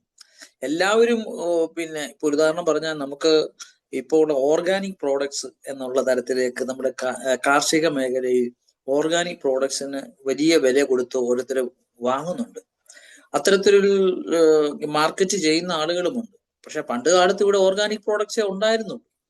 അങ്ങനെ ഓർഗാനിക് പ്രോഡക്ട്സ് ഉണ്ടായിരുന്ന ഒരു കാലഘട്ടത്തിൽ നിന്നും വ്യത്യസ്തമായി അതില്ലാതെ വന്നപ്പോൾ സ്വാഭാവികമായും ഓർഗാനിക് ആയിട്ടുള്ള അഗ്രികൾച്ചർ പ്രോഡക്ട്സിന് പ്രാധാന്യം കൈവന്നു. അതേപോലെ ഇപ്പൊ ചില ജോലികൾ നമ്മൾ നിസ്സാരവൽക്കരിച്ച് കാണുമ്പോൾ അതിന് ആളില്ലാതെ വരുമ്പോൾ അതിന് ഡിമാൻഡ് കൂടും. ആ ഡിമാൻഡ് സത്യത്തില് അതിന്റെ മൂല്യം ഇപ്പൊ 1 മണിക്കൂർ വരുന്ന പ്ലംബർ 1 മണിക്കൂറാണ് വരുന്നതെങ്കിൽ ചോദിക്കുന്ന പണം കൊടുക്കേണ്ടതായിട്ട് വരും. അപ്പൊ അതുകൊണ്ട് കുറച്ചുകൂടെ കഴിയുമ്പോൾ അത് സ്വാഭാവികമായി വരുമെന്നാണ് എൻ്റെ ഒരു കാതൽ. പക്ഷെ എന്തായാലും അതൊരു നല്ല ഒരു നമ്മുടെ ശ്രദ്ധ പതിപ്പിക്കേണ്ട ഒരു മേഖലയാണ് സാറ് ഇവിടെ സൂചിപ്പിച്ചത്. Thank you. അടുത്തതായി VI ജയിക്കും സാർ. ഇത് സാറിൻ്റെ പ്രഭാഷണം ഒക്കെ കേട്ടു. വളരെ അതിന് വളരെ സന്തോഷമുണ്ട്. ഇതോട് ചേർത്ത് നമ്മുടെ വിദ്യാഭ്യാസം കുഞ്ഞുങ്ങളെ ചെറുപ്പം മുതലേ പഠിപ്പിക്കുന്നതിൽ ഒന്നുകൂടെ ഒരു ഡിസിപ്ലിൻ, ക്ലീൻനെസ്സിൽ ഒക്കെ നമുക്ക് കുറച്ചുകൂടി ഊന്നൽ കൊടുക്കണം എന്നൊരു തോന്നൽ എനിക്കുണ്ട്. ഇപ്പം ജപ്പാനിലൊക്കെ ആണെങ്കിൽ അല്ലെങ്കിൽ പല വിദേശ രാജ്യങ്ങളിലും കുട്ടികളെ ചെറുപ്പം മുതലേ ഒരു ചെറിയൊരു പേപ്പർ കഷ്ണം താഴെ വീണാലും അതെടുത്ത് ഡസ്റ്റ്ബിന്നിൽ കൊണ്ട് ഇടുക, അല്ലെങ്കിൽ അങ്ങനെയൊക്കെയുള്ള കാര്യങ്ങളിൽ വളരെ അധികം നിഷ്കർഷിച്ച് അവരെ ചെറുപ്പം മുതൽ ആ വിധത്തിലുള്ള ഒരു ട്രെയിനിങ് കൊടുക്കുന്നുണ്ട്. അതുപോലെ തന്നെ ട്രാഫിക് ഡിസിപ്ലിനുകൾ, അവർ റോഡ് ക്രോസ് ചെയ്യുമ്പോൾ അതിനുള്ള പെഡസ്ട്രിയൻ ക്രോസിങ് അതിൻ്റെ സമയത്ത് സിഗ്നൽ നോക്കി ക്രോസ് ചെയ്യുക. അതുപോലെ ഡ്രൈവർമാര് ഒരു ആള് റോഡ് ക്രോസ് ചെയ്യാനായിട്ടുണ്ടെങ്കിൽ അവിടെ വണ്ടി നിർത്തി ആ പെഡസ്ട്രിയന് പ്രാധാന്യം കൊടുക്കുക. ഇങ്ങനെയൊക്കെയുള്ള ഡിസിപ്ലിൻ ചെറുപ്പം മുതൽ കുട്ടികളെ പഠിപ്പിക്കുന്ന ഒരു രീതി കൂടെ ഈ കരിക്കുലത്തിന്റെ കൂടെ ഈ ഒരു സംസ്കാരം കൂടെ പഠിപ്പിക്കേണ്ട ഒരു ആവശ്യമുണ്ട്. അതുപോലെ ഒരു താങ്ക്സ് ഗിവിങ്, മറ്റുള്ളവരോടൊരു നന്ദി സൂചകം, അതിനൊരു മര്യാദയോടുകൂടി വളരെ പൊളൈറ്റായിട്ട് ഇടപെടാനുള്ള ഒരു ട്രെയിനിങ്, അതുപോലെ ഉള്ള കാര്യങ്ങൾ. അതുപോലെ തന്നെ ഈ ശബ്ദ മലിനീകരണം അതൊക്കെ ഏറ്റവും കൂടുതലുള്ള നമ്മുടെ രാജ്യത്താണ്. ഈ നമ്മൾ വിദേശത്തൊക്കെ ആണെങ്കിൽ ആവശ്യമില്ലാതെ ഈ കാറിന്റെ ഹോണൊന്നും ഉപയോഗിക്കാത്തതേ ഇല്ല. അതുപോലെ തന്നെ ലൈറ്റ്, പ്രകാശ മലിനീകരണം, എതിരെ വരുന്ന വാഹനങ്ങളുടെയൊക്കെ കണ്ണഞ്ചിക്കുന്ന വിധത്തില് അപകടം ഉണ്ടാക്കുന്ന രീതിയിൽ ലൈറ്റ് ഉണ്ടാക്കുക. ഈ വിധത്തിലുള്ള കാര്യങ്ങളിലൊക്കെ ചെറുപ്പം മുതലേ ഒരു നല്ല ഡിസിപ്ലിൻ. അതുപോലെ തന്നെ വിദ്യാർത്ഥി രാഷ്ട്രീയം, അവിടെ ഒരു ഡിസിപ്ലിന് പകരം ഒരു അരാഷ്ട്രീയത, ഒരു ഡിസിപ്ലിൻ ഇല്ലായ്മ അവിടെ ഉണ്ടാകുന്നുണ്ടോ എന്ന് എനിക്കൊരു സംശയമുണ്ട്. അപ്പൊ ഈ കാര്യങ്ങളിലൊക്കെ വളരെ ഒരു ജെന്റിലായിട്ട് എല്ലാവരും കുറച്ചുകൂടെ ഒരു പക്വതയോടുകൂടെ സ്നേഹത്തിന്റെ ഒരു നല്ല ഒരു പൗരന്മാരായിട്ട് വളർന്നു വരുന്ന ഒരു ട്രെയിനിങ് കൊടുക്കണം എന്നൊരു കാര്യമാണ് ഞാനിവിടെ പറയാൻ ഉദ്ദേശിച്ചത്. സാറിന്റെ ഒരു അഭിപ്രായം കൂടെ കേട്ടാക്കൊള്ളാം. സാറ് സൂചിപ്പിച്ചത് വളരെ പ്രസക്തമായ കാര്യമാണ്. സാമൂഹ്യ മര്യാദകൾ എന്ന് പറയുന്നത് ഒരു സമൂഹത്തിന്റെ നിലനിൽപ്പിന് ഏറ്റവും ആവശ്യമായിട്ടുള്ള കാര്യം. നിയമങ്ങൾ എപ്പോഴും സമൂഹത്തില് മറ്റൊരാൾക്ക് ദോഷമുണ്ടാകാത്ത രീതിയിൽ നമ്മൾ, സാമ്പത്തിക ശാസ്ത്രത്തിൽ ഒരു പ്രധാനപ്പെട്ട ഒരു എക്കണോമിസ്റ്റ് ഉണ്ട്, പരേറ്റോ എന്ന് പറയാം. അപ്പൊ അദ്ദേഹത്തിന്റെ പരേറ്റോ ഒപ്റ്റിമാലിറ്റി എന്ന് പറയുന്ന ഒരു തിയറി തന്നെ. കാരണം ഒരു വ്യക്തിക്ക് എത്രത്തോളം സന്തോഷിക്കാമോ അത്രത്തോളം സന്തോഷിക്കാം, പക്ഷേ മറ്റൊരാളുടെ സന്തോഷത്തെ കെടുത്തുന്നതാവരുത് നമ്മുടെ സന്തോഷം എന്നുള്ളത്. അപ്പൊ അതുകൊണ്ട് ഇവിടെ നമ്മൾ പാലിക്കേണ്ട ചില സാമൂഹ്യ മര്യാദകൾ, ആ മര്യാദകൾ ചെറുപ്പകാലം തൊട്ട് തുടങ്ങുകയാണെങ്കിൽ ഒരു നല്ല ഒരു സിവിൽ സൊസൈറ്റി ലോകത്ത് സംജാതമാകാൻ സാധിക്കുമെന്നുള്ളതാണ്. അതിന് ഏറ്റവും നല്ല വഴി എന്ന് പറയുന്നത് ഉത്തരവാദിത്വ ബോധമുള്ളവരായി കുട്ടികളെ വളർത്താനുള്ള ശ്രമം ഉണ്ടാവുക എന്നുള്ളത്. അത് നമ്മൾ മാത്രമല്ല, മാതാപിതാക്കളും അധ്യാപകരും അതോടൊപ്പം തന്നെ സ്ഥാപനങ്ങളും ഒന്നിച്ച് ശ്രമിക്കുമ്പോഴാണ് അത്തരത്തിലുള്ള ഒരു ഉത്തരവാദിത്വ ബോധമുള്ള ഒരു തലമുറ വരിക എന്നുള്ളത്. ഇന്നത്തെ കാലഘട്ടത്തിൽ കുട്ടികൾ നമ്മൾ കാണുന്നത് നിർബന്ധിക്കുമ്പോഴാണ് പലപ്പോഴും ചില കാര്യങ്ങൾ അവർ ചെയ്യാനായിട്ട് സാധ്യത. അങ്ങനെ നിർബന്ധിച്ചാലും ചെയ്യാത്ത സാഹചര്യത്തിലേക്കൊക്കെയാണ് ഇന്നത്തെ കാലഘട്ടത്തിൽ പോകുന്നത്. അപ്പൊ അതുകൊണ്ട് സ്വന്തമായി ഉത്തരവാദിത്വം ഉണ്ട്, റെസ്പോൺസിബിലിറ്റി സ്വന്തമായിട്ട് തന്നെ എടുക്കാൻ തക്കവണ്ണമുള്ള പ്രാപ്തനാക്കാൻ പലപ്പോഴും അത് കഴിയണം എന്നുള്ളതാണ് ഒരു പ്രധാനപ്പെട്ട കാര്യം. രണ്ടാമത് ഞാൻ പറയുന്നത് പോലെ നമ്മുടെ ഈ സാഹചര്യത്തിൽ പണ്ട് കാലഘട്ടത്തിൽ നമുക്ക് എത്തിക്സ് എന്ന് പറയുന്ന ഒരു കാര്യം ഉണ്ടായിരുന്നു, ഒരു ധാർമ്മികത എന്ന് പറയുന്നത്. ആ ധാർമ്മികതയിൽ ഊന്നുക എന്ന് പറഞ്ഞാൽ അവിടെ ദൈവവിശ്വാസത്തിന്റെ ഒരു അടിത്തറയുണ്ട്. ഞാൻ ചെയ്യുന്നത് ധാർമ്മികമാവണം എന്ന് ആഗ്രഹിക്കുന്നത് ദൈവത്തിന് പ്രീതികരമാണ് എന്നൊരു തോന്നലുണ്ടാകും. പക്ഷെ പുതിയ കാലഘട്ടത്തിൽ ഇത്തരത്തിലുള്ള വിശ്വാസത്തിന് ചെറിയ കോട്ടം തട്ടിയിട്ടുണ്ടോ എന്നുള്ളത് നമ്മൾ പരിശോധിക്കേണ്ടിയിരിക്കുന്നു. അപ്പൊ ഞാൻ പറഞ്ഞു വന്നത്, ഉത്തരവാദിത്വ ബോധവും സാമൂഹ്യ മര്യാദകളും പാലിക്കുന്നതിനോടൊപ്പം തന്നെ നമ്മുടെ ഭക്തിയിലുള്ള ഒരു വളർച്ച കുട്ടികളിൽ ഉണ്ടാവേണ്ടത് അനിവാര്യമാണ്. അപ്പൊ അത്തരത്തിലുള്ള വിശ്വാസത്തെയും വളരെ കാര്യമായി എടുക്കുകയും അങ്ങനെ ഉണ്ടായെങ്കിൽ മാത്രമേ മറ്റൊരു മനുഷ്യനും മനുഷ്യനുമായിട്ടുള്ള ബന്ധം കുറച്ചുകൂടെ സുദൃഢമാകണമെങ്കിൽ മനുഷ്യനും ദൈവവുമായുള്ള ബന്ധം കുറച്ചുകൂടെ സുദൃഢമാകണമല്ലോ.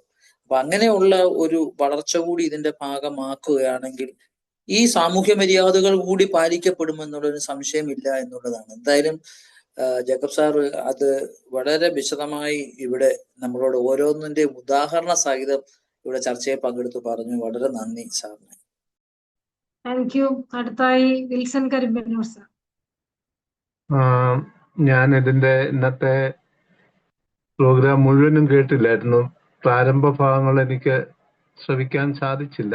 എന്നാൽ ഈ ചർച്ചയുടെയും അതിന് തൊട്ടു മുമ്പുള്ള ചില ഭാഗങ്ങളുടെ അടിസ്ഥാനത്തിലാണ് ഞാൻ ഇപ്പോൾ സംസാരിക്കാൻ ആഗ്രഹിക്കുന്നത്.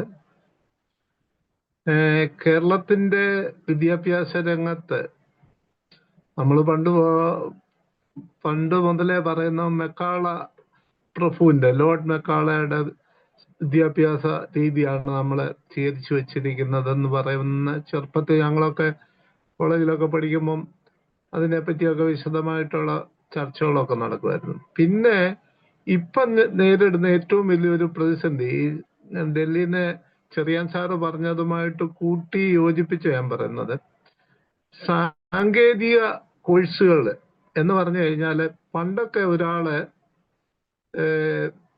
SSC അല്ലെ പ്രീ ഡിഗ്രി ഒക്കെ കഴിഞ്ഞു കഴിയുമ്പോൾ എഞ്ചിനീയറിംഗ് കോഴ്സുകൾക്ക് അഡ്മിഷൻ കിട്ടുന്ന വലിയ ബുദ്ധിമുട്ടായിരുന്നു. വളരെ കേരളത്തിൽ 5-6 എഞ്ചിനീയറിംഗ് കോളേജേ ഉള്ളായിരുന്നു. ആ സമയത്ത് ഈ പോളിടെക്നിക്, ITI പോലുള്ള സ്ഥാപനങ്ങളിൽ അഡ്മിഷൻ കിട്ടുന്ന വലിയ സംഭവമായിരുന്നു. അത് തന്നെ വലിയ കാര്യമായിരുന്നു. അപ്പൊ ഈ അങ്ങനെ വന്ന സമയത്ത് കേരളത്തിലെ പെട്ടെന്ന് ഇഷ്ടം പോലെ പ്രൈവറ്റ് ITCകൾ ഉയർന്നു വന്നു. മാർത്തോമാ സഭയാണെങ്കിൽ അതിനൊക്കെ മുമ്പ് തന്നെ ഒരു ITC ആരംഭിച്ച് നല്ല പേരിൽ മുന്നോട്ട് പോയി. പക്ഷേ ഈ അടുത്ത സമയത്ത് എന്നോട് ഒരു വ്യക്തി പറഞ്ഞു, മാർത്തോമാ സഭയുടെ ചെറുപോലുള്ള ITC ഇപ്പൊ അവിടെ ഒരു ട്രേഡും ഇല്ല, എല്ലാം ഏറെക്കുറെയൊക്കെ അവസാനിപ്പിച്ചിരിക്കുന്ന അവസ്ഥയിലാന്ന് പറഞ്ഞു. ഞാൻ ഇന്ത്യയിലെ ഒരു പൊതുമേഖലാ സ്ഥാപനത്തില് വർഷങ്ങൾ ജോലി ചെയ്ത ആളാ. അവിടെ ഞാൻ ONGCയിലായിരുന്നു ഞാൻ ജോലി ചെയ്തത്. ONGCയുടെ ഓഫ്ഷോറില് ആദ്യ കാലഘട്ടത്തിലൊക്കെ ഓഫ്ഷോറിൽ ജോലി ചെയ്യാനായിട്ട് ഇഷ്ടംപോലെ മലയാളികൾ വരുമായിരുന്നു. അതെ, അവിടെ കോൺട്രാക്ട് ബേസ് ഇഷ്ടംപോലെ വർക്കുകൾ ഉണ്ടായിരുന്നു, ടെക്നിക്കൽ ജോബുകളും എല്ലാ ടൈപ്പ് ജോബ്, ഈവൻ ക്ലീൻ ചെയ്യാൻ പോലും മലയാളി ആൾക്കാരായിരുന്നു വന്നത്. കുറച്ചു കഴിഞ്ഞപ്പോൾ ആ സംഭവം അങ്ങ് പെട്ടെന്ന് ബ്രേക്ക് ഇട്ട പോലും മലയാളികളുടെ വരവ് നിന്നിട്ട് ആ സ്ഥാനത്ത് തമിഴ്നാട്ടിൽ നിന്നുള്ള ആൾക്കാർ വരാൻ തുടങ്ങി. മലയാളികൾ വരാഞ്ഞതിനെ പറ്റി ഞാനൊരു അന്വേഷണം നടത്തിയപ്പോഴേ മലയാളികളുടെ ഇടയിൽ ഈ പറഞ്ഞ ITIയോ അല്ലെ ഡിപ്ലോമക്കാരല്ല ഉള്ളത് മുഴുവനും എഞ്ചിനീയേഴ്സാ. എഞ്ചിനീയേഴ്സ് അല്ലെ എഞ്ചിനീയറിംഗ് കോഴ്സ് കഴിഞ്ഞ് പഠിച്ചു വന്ന ആളിന് ടെക്നീഷ്യൻ ജോബോ അല്ലെങ്കിൽ ഈ പറഞ്ഞ സാധാരണ ഹെൽപ്പറോ അതുപോലുള്ള ജോബ് ചെയ്യാൻ വലിയ വിഷമമാണ്. അവർ ചെയ്യത്തില്ല, അതുകൊണ്ട് വരത്തില്ല. എന്നാൽ തമിഴ്നാട്ടിൽ നിന്ന് ഞങ്ങളുടെ സ്ഥാപനത്തിൽ വരുന്ന മുഴുവൻ എഞ്ചിനീയറിംഗ് കഴിഞ്ഞ ആൾക്കാരാ. അവര് ഹെൽപ്പറായിട്ടും ക്ലീൻ ചെയ്യാനായിട്ടും ഈ ടെക്നീഷ്യന്മാരുടെ പോസ്റ്റിലും എല്ലാം വന്ന് ഞങ്ങളുടെ അവിടെ ജോലി ചെയ്തു. അവര് എങ്ങനെയും അവിടെ നിന്ന് വരിക. അത് കഴിഞ്ഞിട്ട് അവർക്ക് കുറെ ആഫ്രിക്കൻ കൺട്രീസ് ഉണ്ട്, ചാഡ് പോലൊക്കെയുള്ള കുറെ ആഫ്രിക്കൻ കൺട്രീസിൽ, നൈജീരിയ ഇതുപോലുള്ളിടത്ത് അവരുടെ ആൾക്കാർ അവരെ 2 വർഷം ഇവിടെ ജോലി ചെയ്ത് കഴിഞ്ഞാൽ അവിടെ കൊണ്ടുപോകും ഓയിൽ കമ്പനിയിൽ, വലിയ നേട്ടമാണെന്നൊക്കെ അവർ പറഞ്ഞ് ഞാൻ മനസ്സിലാക്കിയിട്ടുണ്ട്. ഞാൻ പറയാൻ വന്നത്, എന്നാൽ ഈ സാങ്കേതിക കോഴ്സുകൾ, ടെക്നിക്കൽ കോഴ്സുകളിലെ അടിസ്ഥാന കോഴ്സുകൾ പഠിക്കുന്നത് കേരളത്തിലെ ഒരുമാതിരിപ്പെട്ട സ്ഥാപനങ്ങളെല്ലാം മൈൻഡപ്പ് ആക്കി. അതുകൊണ്ട് തന്നെയാണ് ഇപ്പോഴും കേരളത്തിലെ ഈ പ്ലംബറെ, ഇലക്ട്രീഷ്യനെ അല്ലെ അതുപോലുള്ള ജോലിക്കാരെ ശരിക്കും ക്വാളിഫൈഡ് ആയിട്ടുള്ള ആൾക്കാരെ കിട്ടത്തില്ല. എവിടെയെങ്കിലുമൊക്കെ പോയി ആരുടെയും കൂടെ നിന്ന ആളായിരിക്കും പിന്നെ ഇങ്ങനെ ജോലിക്ക് വരുന്നത്. ഞാൻ നാട്ടില് എനിക്കൊരു ഫ്ലാറ്റ് ഞാൻ അടുത്തിടെ എടുത്തപ്പോഴേ അവിടെ ഞാനൊരു ഇലക്ട്രിക്കലിന്റെ വർക്കിന് വേണ്ടി ഒരാളെ വിളിച്ച് ഞാൻ 3-4 ദിവസം അദ്ദേഹത്തിന് വേണ്ടി ഞാൻ കാല് പിടിച്ചിട്ടാണ് 1 മണിക്കൂർ ജോലിക്ക് വേണ്ടി അദ്ദേഹം വന്നത്. അന്ന് അദ്ദേഹം വന്ന് 1 മണിക്കൂർ ജോലി ചെയ്തു. എൻ്റെ കയ്യിൽ നിന്ന് 900 റുപ്പീസ് ഒറ്റ മണിക്കൂറിന് വാങ്ങിച്ചു. ആ സ്ഥാനത്ത് അദ്ദേഹം എൻ്റെ കൂടെ തന്നെ അവിടെ ആ ബിൽഡിങ്ങിൽ അപ്പാർട്ട്മെന്റ് ഫ്ലാറ്റാണ്, അപ്പൊ അവിടെ താമസിക്കുന്ന വേറെ എൻ്റെ പരിചയക്കാരായ 3 പേരുടെ വീട്ടിൽ പോയി. ഹാഫ് ഡേ കൊണ്ട് ഞാൻ ഒട്ടും അതിശയോക്തിയില്ല, ഒരു ഇതുമില്ല, 3 പേരുടെ, എൻ്റെ ഉൾപ്പെടെ 4 പേരുടെ വീട്ടിൽ കൂടി അയാളെ ഉച്ച വരെ പണിതാണ്. അദ്ദേഹത്തിന് ഏകദേശം 4000-ലധികം രൂപ, ഏകദേശം എക്സാക്ട് പറഞ്ഞാൽ 4600 റുപ്പീസ് ഇത്രയും സമയം കൊണ്ട് അദ്ദേഹം ഉണ്ടാക്കി. ഞാൻ ആ മനുഷ്യനുമായിട്ട് സംസാരിച്ചപ്പോൾ അദ്ദേഹം എന്നോട് പറഞ്ഞു, ഞാൻ എൻ്റെ അണ്ടറിൽ 14 ജോലിക്കാരുണ്ട്, പത്തനംതിട്ടയുള്ള മുത്തൂറ്റ് അപ്പാർട്ട്മെന്റില് എൻ്റെ വർക്ക് നടക്കുന്നുണ്ട്. നിങ്ങൾ ഇത്രയും എൻ്റെ പുറകെ വിളിച്ചതുകൊണ്ട്, ദിവസവും വിളിക്കുന്നതുകൊണ്ട് എനിക്ക് വരാതിരിക്കാൻ പറ്റാഞ്ഞത് കൊണ്ട് ഞാൻ വന്നതാണ്. അപ്പൊ ഒന്ന് ആലോചിച്ച് നോക്കണം, അദ്ദേഹത്തിന്റെ പണി നല്ലതായിട്ട് അറിയാവുന്ന ആളാണ്, സ്കിൽഡ് ആളാണ്. അദ്ദേഹത്തിന് നാട്ടില് ഈ ഒരു ദിവസം ഉച്ച വരെ ഏകദേശം 5000 രൂപയും അദ്ദേഹത്തിന്റെ അണ്ടർ ജോലി ചെയ്യുന്ന 10-14 പേരുള്ളപ്പോൾ എത്രായിരം രൂപ അദ്ദേഹം ഒരു ദിവസം ഏൺ ചെയ്യുന്നത് നമുക്ക് ഊഹിക്കാമല്ലോ. അപ്പൊ ഞാൻ പറഞ്ഞത്, ഈ പറഞ്ഞ അവസ്ഥയിലേക്ക് കേരളത്തെ കൊണ്ട് എത്തിച്ച ഒരു രീതിയുണ്ട്. ഒന്ന്, വിദ്യാഭ്യാസം, ഉന്നത വിദ്യാഭ്യാസം വലിയൊരു സംഭവമാണെന്ന് വിചാരിച്ചു. സത്യം ഞാൻ പറയാം, ഈ എഞ്ചിനീയറിംഗ് കോളേജുകളിലൊക്കെ, ഈ സ്വാശ്രയ കോളേജുകളുടെയൊക്കെ മഹത്വം പറയുമ്പോൾ വലിയ വിഷമമുണ്ട്. പലപ്പോഴും ഞങ്ങളുടെ അടുക്കലൊക്കെ വെറും കോൺട്രാക്ടേഴ്സ് ഞങ്ങളെ കൊണ്ട് ഇന്റർവ്യൂ എടുപ്പിക്കും അവരുടെ ആൾക്കാരെ. ഇപ്പം കേരളത്തിൽ നിന്ന് വരുന്ന പിള്ളേരോട് ഇലക്ട്രിക്കലിന്റെ ഓംസിലോ ആണ് ഇലക്ട്രിക്കൽ കോഴ്സിന്റെ അടിസ്ഥാന കോഴ്സ്, അത് ചോദിച്ചാൽ പോലും അറിയാൻ മേലാത്ത, സങ്കടം തോന്നുന്ന രീതിയിലുള്ള വിദ്യാഭ്യാസ നിലവാരം താണു. ടെക്നിക്കൽ നല്ല സ്കിൽഡ് ജോബ് ഇഷ്ടം പോലെ വേക്കൻസി ഇന്ന് ഇന്ത്യയിലെ ഞാൻ നേരത്തെ പറഞ്ഞ ടൈപ്പ് ജോബിന് അവസരമുണ്ട്. ഇതെല്ലാം ഉണ്ടായിട്ട് നമ്മുടെ ആൾക്കാര് ഈ പറഞ്ഞ ഉന്നതമായ വിദ്യാഭ്യാസം എന്ന് വിചാരിച്ച് കുറെ എഞ്ചിനീയറിങ്ങും അല്ലെ അതുപോലുള്ള കോഴ്സും ചെയ്തിട്ട് ഏതെങ്കിലും വിദേശ രാജ്യങ്ങളിൽ പോയി അവിടെ ചെന്ന് കഷ്ടപ്പെട്ട് ജീവിക്കുകയാണ്. ഈ സ്ഥിതി ടോട്ടൽ എഡ്യൂക്കേഷൻ രംഗത്ത് ഒരു മാറ്റം ഉണ്ടാകണമെങ്കിൽ അവയർനെസ് ഉണ്ടാകണം, നമ്മുടെ കാഴ്ചപ്പാട് മാറണം. ആ കാഴ്ചപ്പാട് മാറാനായിട്ട് കേരളത്തിന് എന്ത് ചെയ്താല് കേരളത്തിലെ ആൾക്കാർക്ക് ഈ കൃഷിയോടും ഈ സാധാരണ രീതിയിലുള്ള ടെക്നിക്കൽ ജോബിനോടും ഒക്കെയുള്ള താല്പര്യം വർദ്ധിക്കുവാനും കേരളത്തിൽ തന്നെ ഈ ബംഗാളി ചെയ്യേണ്ട വർക്ക് മലയാളി ചെയ്യുന്ന ഒരു അവസ്ഥയിലേക്ക് മാറ്റുവാന് എങ്ങനെ നമ്മുടെ വിദ്യാഭ്യാസത്തിനെ മാറ്റിയെടുക്കാൻ സാധിക്കുമെന്നുള്ളത് സാറിനോട് എനിക്ക് ചോദിക്കാനുള്ളത്.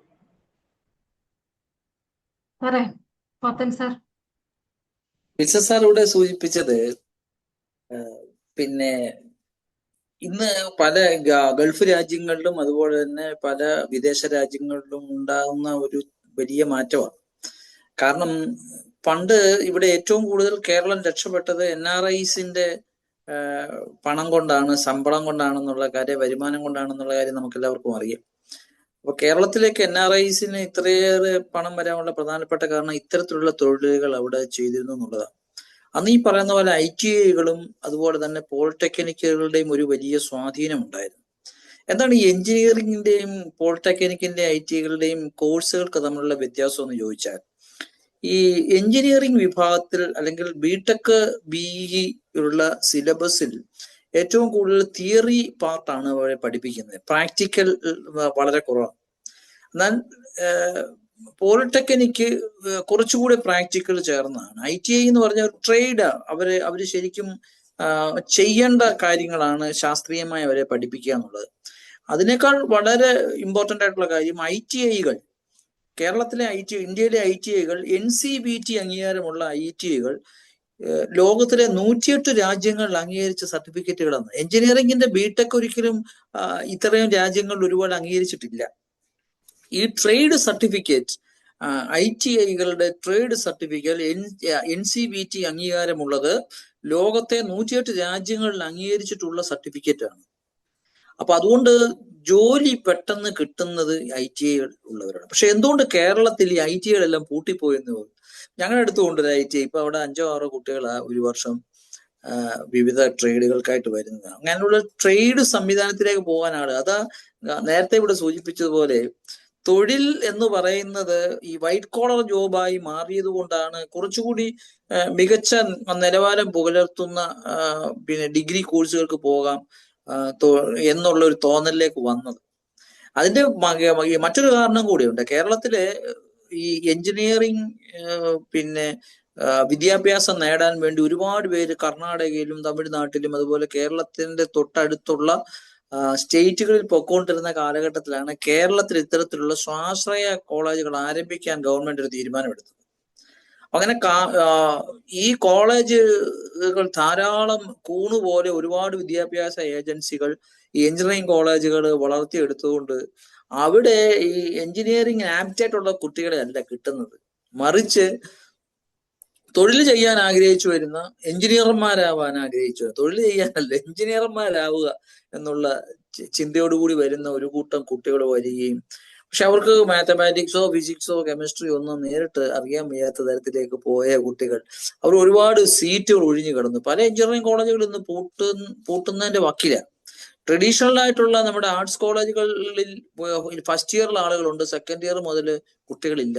അപ്പൊ അങ്ങനെയുള്ള ഒരു സാഹചര്യത്തിലേക്ക് വന്നുകൊണ്ടിരിക്കുക. ആ സമയത്താണ് ഈ ട്രേഡിലേക്ക് പോവാതിരിക്കാൻ എല്ലാവരും എഞ്ചിനീയറിങ്ങിന് പോകുന്ന ഒരു സാഹചര്യത്തിലേക്ക് വന്നത്. ഈ പറഞ്ഞത് വളരെ കൃത്യമായിട്ടുള്ള കാര്യമാണ്. ഞാൻ അതുകൊണ്ടാണ് ആദ്യം മുതലേ ഇവിടെ പറഞ്ഞത്, കേവലം ബിരുദ സർട്ടിഫിക്കറ്റുകളോ അറിവുകളോ അല്ല ഇന്ന്, ഇൻഫോർമേഷൻസ് അല്ല ഇന്ന് ആവശ്യം. അറിവിന്റെ പ്രയോഗ ശക്തി ഉണ്ടാവണം എന്നുള്ളതാണ്, പ്രയോഗിക്കാൻ കഴിവുള്ളതുകൊണ്ട്. അതുപോലെ ഇപ്പൊ തന്നെ സാറ് പറഞ്ഞതിന്റെ വലിയൊരു പ്രത്യേകത ആലോചിച്ച്, ഒരു ONGC പോലുള്ള സ്ഥാപനങ്ങളിലൊക്കെ ജോലി ചെയ്ത് 2 വർഷം കഴിയുമ്പോഴത്തേക്കും അവർക്ക് മറ്റു വിദേശ രാജ്യങ്ങളിലേക്ക് വലിയ ഓഫറുകളുമായിട്ട് മുന്നോട്ട് പോകാൻ കഴിയുന്നു എന്നുള്ളതാണ്. ഈ ഓഫറുകൾ ലോകത്തെ മിക്കവാറും, അത് സാധാരണ ആളുകൾക്ക് മിക്കവാറും രാജ്യങ്ങളിൽ ഇതുണ്ട്. അത് സാധാരണ ജനങ്ങൾക്ക് അതിനെക്കുറിച്ച് ബോധമില്ലാത്തത് കൊണ്ടാണ്, വേണ്ടത്ര ബോധവൽക്കരണം നടത്താത്തത് കൊണ്ടാണ് ഇത്തരത്തിലുള്ള കാര്യങ്ങളുണ്ട്. അതുകൊണ്ട് നമ്മുടെ ചെറുപ്പക്കാർക്ക് കുറച്ചുകൂടിയൊക്കെ ഈ മേഖലയിലേക്ക് കടന്നു വരാൻ പറ്റുന്ന തരത്തിലേക്ക് ഈ സർട്ടിഫിക്കറ്റ് കോഴ്സുകളും പോളിടെക്നിക് കോഴ്സുകളും സഹായിക്കുമെന്നുള്ള യാതൊരു സംശയവുമില്ല. ഈ നഴ്സിംഗ് പോലെയുള്ള മേഖലകളെന്ന് നമ്മൾ ഉദ്ദേശിക്കുന്നത് ഈ മനുഷ്യനുമായിട്ട് ബന്ധപ്പെട്ടതായതുകൊണ്ട് അതിനൊരിക്കലും ഒരു കുറവ് വരുത്തില്ല, ആവശ്യക്കാർ കൂടുതലേ ഉള്ളൂ. പക്ഷെ അവിടെ കൂടുതൽ ആളുകൾ ഒരേ മേഖലയിലേക്ക് പോകുന്നു എന്നുള്ളതിന്റെ കുഴപ്പമുണ്ട്. അതുകൊണ്ട് നമുക്ക് ഇപ്പോൾ വേണ്ട വിദഗ്ധ തൊഴിലുകൾക്ക് വേണ്ടിയിട്ടുള്ള ഒരു ശ്രമം നമ്മുടെ ഭാഗത്തുനിന്ന് ഉണ്ടാവേണ്ടത് സാറ് ചൂണ്ടിക്കാണിച്ചത് വളരെ സഹായകരമായി, നല്ല കാര്യമാണ്. Thank you. Thank you. അപ്പോ ഇനിയും മറ്റാരും ഹാൻഡ് റേസ് ചെയ്തിട്ടില്ല. ആരെങ്കിലും സംസാരിക്കാൻ ആഗ്രഹിക്കുന്നുണ്ടോ? അനില മാഡം. ഒരു മിനിറ്റ്. ഞാൻ ചോദിക്കുന്ന ഈ ചോദ്യം അസ്ഥാനത്താണോ എന്ന് എനിക്കറിയില്ല, എങ്കിലും ചോദിച്ചു പോവാണ്. ഈ PMC പദ്ധതിയെ കുറിച്ചൊക്കെ വരുന്നു, അതായത് to improve the quality of education and infrastructure of school, total ഒരു ക്വാളിറ്റി ഇംപ്രൂവ്മെന്റിന് വേണ്ടിയാണെന്നും നമ്മുടെ ഇൻഫ്രാസ്ട്രക്ചർ ഇൻ സ്കൂൾസ് ഒക്കെ നല്ല ലെവലിൽ കൊണ്ടുവരുന്നതിനുമാണെന്നും ഒക്കെ പറഞ്ഞു കേൾക്കുന്നു. അതിന് എന്തെങ്കിലും വാസ്തവമുണ്ടോ? കാലാകാലങ്ങളിൽ ഓരോ രാഷ്ട്രീയ പ്രസ്ഥാനങ്ങൾ അധികാരത്തിൽ വരുമ്പോൾ വിദ്യാഭ്യാസ മേഖലയിൽ വലിയ മാറ്റങ്ങൾ ഉണ്ടാകും. ഒരുപക്ഷെ ഞാൻ രാഷ്ട്രീയം ഇവിടെ സംസാരിക്കാൻ ആഗ്രഹിക്കുന്നില്ല എങ്കിൽ പോലും പുതിയ ഭരണ സംവിധാനം വരും. ഇപ്പൊ നമുക്കറിയാം, നമ്മൾ ഏത് സാധനങ്ങൾ മേടിച്ചാലും മറ്റു കാര്യങ്ങൾ മേടിച്ചാലും 2% നമ്മൾ വിദ്യാഭ്യാസ സെസ് കൊടുക്കുന്നുണ്ട്. നമ്മൾ അറിയാതെ തന്നെ നമ്മുടെ കയ്യിൽ നിന്ന് പോകുന്നത്. ഇപ്പൊ 2% വിദ്യാഭ്യാസ സെസ് എന്ന് പറയുന്നത് കോടികൾ ആണ് നമ്മുടെ കേന്ദ്ര ഗവൺമെന്റിന്റെ പക്കലുള്ളത്. ഇത് വിവിധ സംസ്ഥാനങ്ങൾ, ഇതൊരു ഫെഡറൽ സംവിധാനമായതുകൊണ്ട് വിവിധ സംസ്ഥാനങ്ങൾക്ക് അതിന്റെ ഫണ്ട് വിദ്യാഭ്യാസ മേഖലയ്ക്ക് വേണ്ടി നൽകും. അപ്പോ നമ്മുടെ സ്വാഭാവികമായിട്ടും വിവിധ രാഷ്ട്രീയ കക്ഷികൾ ഭരിക്കുന്നതുകൊണ്ട് അവരുടേതായിട്ടുള്ള ചില നയങ്ങൾ അതിനകത്ത് ഇൻകോർപ്പറേറ്റ് ചെയ്യാൻ അവർ തന്നെ ശ്രമിക്കാറുണ്ട്. അത് എല്ലാ രാഷ്ട്രീയ സംവിധാനങ്ങൾക്കും ഉണ്ട്. ഇപ്പൊ നമുക്കറിയാം, ഇപ്പൊ തൊഴിലുറപ്പ് പദ്ധതി, മഹാത്മാഗാന്ധി തൊഴിലുറപ്പ് പദ്ധതിയായിരുന്ന, അംബേദ്കർ തൊഴിലുറപ്പ് പദ്ധതിയായിരുന്നവയുടെയൊക്കെ പേര് മാറ്റിക്കൊണ്ടിരിക്കുന്നു. നമ്മുടെ സ്വാതന്ത്ര്യ സമര സേനാനികൾ പണ്ടുണ്ടായിരുന്ന, നമ്മുടെ പുസ്തകത്തിൽ പഠിച്ച സ്വാതന്ത്ര്യ സമര സേനാനികളല്ല, പുതിയ രാഷ്ട്രീയ പ്രസ്ഥാനങ്ങളൊക്കെ കടന്നു വരുമ്പോൾ അവരുടെ ചരിത്രം മാറ്റി എഴുതുന്നു. അപ്പൊ അതേപോലെ തന്നെ ഇത്തരത്തിലുള്ള പദ്ധതികൾ, ഇൻഫ്രാസ്ട്രക്ചർ ഡെവലപ്മെന്റിന് വേണ്ടിയുള്ള പദ്ധതികൾ കേരളത്തിലേക്ക് കൊണ്ടുവരുമ്പോൾ അതിനെ PM-ശ്രീ പദ്ധതി എന്നുള്ള തരത്തിലാണ് അതിന് പേരിട്ടിരിക്കുന്നത്. അപ്പൊ അതുകൊണ്ട് പണ്ടുണ്ടായിരുന്ന നേതാക്കന്മാരുടെ പേരുകൾ അതിന് രാഷ്ട്രീയം കണ്ടുകൊണ്ട് പേരുകൾ മാറ്റി ഇൻഫ്രാസ്ട്രക്ചർ ഡെവലപ്മെന്റിന് വേണ്ടിയിട്ടൊക്കെ ഉള്ള ഒരു ഫണ്ടുകളായിട്ടാണ് ഇതിനെ കാണുന്നത്. പക്ഷെ അതുകൊണ്ട് ആ പദ്ധതിയിൽ നിന്നും പണം ലഭിക്കണമെങ്കിൽ നമ്മൾ ആ കരാറിൽ ഒപ്പിട്ടാലേ പറ്റൂ. ഇന്റർനാഷണലിയും ഉണ്ട് അങ്ങനെയുള്ള ചില കാര്യങ്ങൾ. അപ്പോ അങ്ങനെ കേന്ദ്ര ഗവൺമെന്റിൽ നിന്നും നമുക്ക് ആ പദ്ധതികൾക്ക് പണം ലഭിക്കണമെങ്കിൽ നമ്മളെ പേര് അതിനനുസരിച്ച് മാറ്റണം, അവർക്ക് അതിനുള്ള സാഹചര്യം കൊടുക്കണം. ഞാൻ ഒരു കാര്യം കൂടെ സൂചിപ്പിക്കാം. പലപ്പോഴും നമ്മൾ ബസ്സിലൊക്കെ പോകുമ്പോൾ ചുറ്റുപാടുമുള്ള വിദ്യാഭ്യാസ സ്ഥാപനങ്ങളിലും അതുപോലെ തന്നെ മറ്റ് പൊതുസ്ഥാപനങ്ങളിൽ എഴുതി വെച്ചേക്കുന്നത് കാണാം, MP-യുടെ ഇന്ന ആളുടെ പേര്, അല്ലെ MLA-യുടെ ഇന്ന ആളുടെ പേര് അദ്ദേഹത്തിന്റെ ആസ്തി വികസന പദ്ധതിയിൽ നിന്ന് നൽകിയത്. ഇത് ആരുടെ പദ്ധതിയാ? ജനങ്ങളുടെ പദ്ധതിയല്ലേ. പിന്നെ എന്തുകൊണ്ടാണ് MP-യുടെയും MLA-യുടെയും പേരെഴുതി വെക്കുന്നത്? കാരണം അവരാണ് ഇത് നേതൃത്വം നൽകിയെന്നുള്ളത് ജനങ്ങൾ അറിയണതാണ്. അപ്പൊ അതേപോലെ തന്നെ ഒരു കാര്യമാണ് ഇതിന്. അപ്പൊ നമുക്ക് പണം നൽകുന്നവർ ഏതെങ്കിലും തരത്തിലുള്ള കണ്ടീഷൻസ് പാലിച്ചിരിക്കണം. ഒരു കൊച്ചു കഥയുണ്ട്. പണ്ട് കല്യാണത്തിന് പോകുമ്പോൾ ഒരാളുടെ നിന്ന് ഒരു മുണ്ട് കടം മേടിച്ചു. അപ്പോ പണ്ടത്തെ കാലത്ത് ഈ സാമ്പത്തിക പ്രശ്നമൊക്കെ ഉള്ള കാലത്ത് കല്യാണത്തിന് പോകുമ്പോൾ മുണ്ടില്ല, അപ്പൊ വേറൊരാളുടെ നിന്ന് മേടിച്ചു. അപ്പൊ അദ്ദേഹം ആ മുണ്ട് എടുത്തുകൊണ്ട് കല്യാണത്തിന് പോകുമ്പോൾ ഈ മുണ്ട് കൊടുത്ത ആളും കല്യാണത്തിന് വന്നിട്ടുണ്ട്. അപ്പൊ ആ സമയത്ത് ഈ മുണ്ട് കൊടുത്ത ആള് മുണ്ട് എടുത്തോണ്ട് വന്ന ആളിനോട് പറയും, അവിടെ ഇരിക്കരുത്, അവിടെ അഴുക്ക, ഇങ്ങോട്ട് മാറിയിരുന്നേ എന്ന് പറയും. അപ്പോ അടുത്ത ഒരു ഘട്ടത്തിലോട്ട് അയാൾ അങ്ങോട്ട് പോകാൻ പറയും, അങ്ങോട്ട് പോകരുത്, അവിടെ എല്ലാം പൊടിയുള്ള സ്ഥലമാണ്, അങ്ങോട്ട് പോകരുത്. അപ്പൊ എന്താ, പുള്ളിയുടെ ഈ മുണ്ട് മേടിച്ചുകൊണ്ട് ഇദ്ദേഹത്തിനെ നിയന്ത്രിക്കാൻ വേണ്ടി കൂടെ ആള് പൊക്കോണ്ടിരിക്കുക. അപ്പൊ അദ്ദേഹത്തിന് ചില നിയന്ത്രണങ്ങളുണ്ട്. എന്ന് പറഞ്ഞതുപോലെ തന്നെ നമുക്ക് ഒരു ഫണ്ട് കിട്ടുമ്പോൾ അവർ പറയുന്ന ചില കാര്യങ്ങൾ നമ്മൾ സ്വീകരിച്ചേ മതിയാവും. അങ്ങനെ വരുമ്പോഴാണ് അവരുടെ ചില നയങ്ങൾ അത് ഒരുപക്ഷെ നമ്മുടെ സമൂഹത്തിന് യോജിച്ചതായിരിക്കണമെന്നില്ല. ഭരിക്കപ്പെടുന്നവരുടെ ചില നയങ്ങൾ സ്വമേധയാ നമ്മൾ സ്വീകരിക്കേണ്ടതായിട്ട് വരും. അപ്പൊ അതുകൊണ്ടാണ് അത്തരത്തിലുള്ള പദ്ധതികളുടെ അപകടം എന്നുള്ള തരത്തിലേക്ക് നമ്മൾ കാണേണ്ടത്. അത് നമ്മുടേതായിട്ടുള്ള പദ്ധതികൾ നമ്മൾ തന്നെ ആവിഷ്കരിച്ച് നടപ്പിലാക്കുവാണെങ്കിൽ ഈ പ്രശ്നങ്ങൾ ഉണ്ടാവുന്നില്ല. അതുകൊണ്ടാണ് ഈ PM-ശ്രീ ഒക്കെ ഇത്തരത്തിലുള്ള വിവാദത്തിലേക്ക് പോയതെന്നുള്ളതാണ് എനിക്ക് സൂചിപ്പിക്കാനുള്ളത്. Thank you so much. ഇപ്പോൾ വളരെ ശ്രദ്ധേയമായ 103-ാമത്തെ സെഷൻ ഇവിടെ അവസാനിക്കുകയാണ്. വളരെ ഗംഭീരമായ ഒരു ഇൻട്രൊഡക്ടറി ലെക്ചറിന്റെയും പ്രധാന പ്രഭാഷണത്തിന്റെയും അതുപോലെ തന്നെ വിദ്യാഭ്യാസത്തെയും ജോലി സാഹചര്യങ്ങളെയും ഒക്കെ ഇന്നത്തെ കാലഘട്ടത്തിന്റെ ആവശ്യത്തിനനുസരിച്ചും സാധ്യതകൾക്കനുസരിച്ചും അതുപോലെ തന്നെ അവിടെയൊക്കെയുള്ള പ്രശ്നങ്ങളെ എല്ലാം ചേർത്ത് വിശകലനം ചെയ്തുകൊണ്ട് നല്ലൊരു ഓപ്പൺ ഫോറം നടക്കുകയുണ്ടായി. അതിൽ പങ്കെടുത്ത എല്ലാവരോടും ഉള്ള പ്രത്യേക നന്ദി അറിയിക്കുന്നു. ഇപ്പോൾ ഔദ്യോഗികമായി നന്ദി പ്രകാശിപ്പിക്കുന്നതിനായി ശ്രീ ജേക്കബ് മാത്യു സാറിനെ ക്ഷണിക്കുന്നു. ദൈവനാമത്തിന് മഹത്വം ഉണ്ടാകട്ടെ. നമ്മുടെ 303-ാമത്തെ, ഞാൻ എപ്പോഴും പറയാറുള്ള പോലെ തുടർച്ചയായിട്ടുള്ള 303-ാമത്തെ വെബിനാർ ഈ രീതിയിൽ സംഘടിപ്പിക്കുവാൻ ദൈവം സഹായിച്ചു. അതിന് ദൈവനാമത്തിന് മഹത്വം ഉണ്ടാകട്ടെ. ഇന്നത്തെ ഈ മാറുന്ന വിദ്യാഭ്യാസവും തൊഴിൽ സാഹചര്യങ്ങളും എന്നുള്ള വിഷയത്തെ അധികരിച്ച് പ്രമുഖമായിട്ടുള്ള സംഭാഷണം നടത്തിയ ശ്രീ വർഗീസ് പോത്തൻ സാറിനോട് ലൈറ്റ് ലൈറ്റിൻ്റെ പേരിലുള്ള പ്രത്യേകമായിട്ടുള്ള നന്ദി ഈ സമയത്ത് അറിയിച്ചുകൊള്ളുന്നു.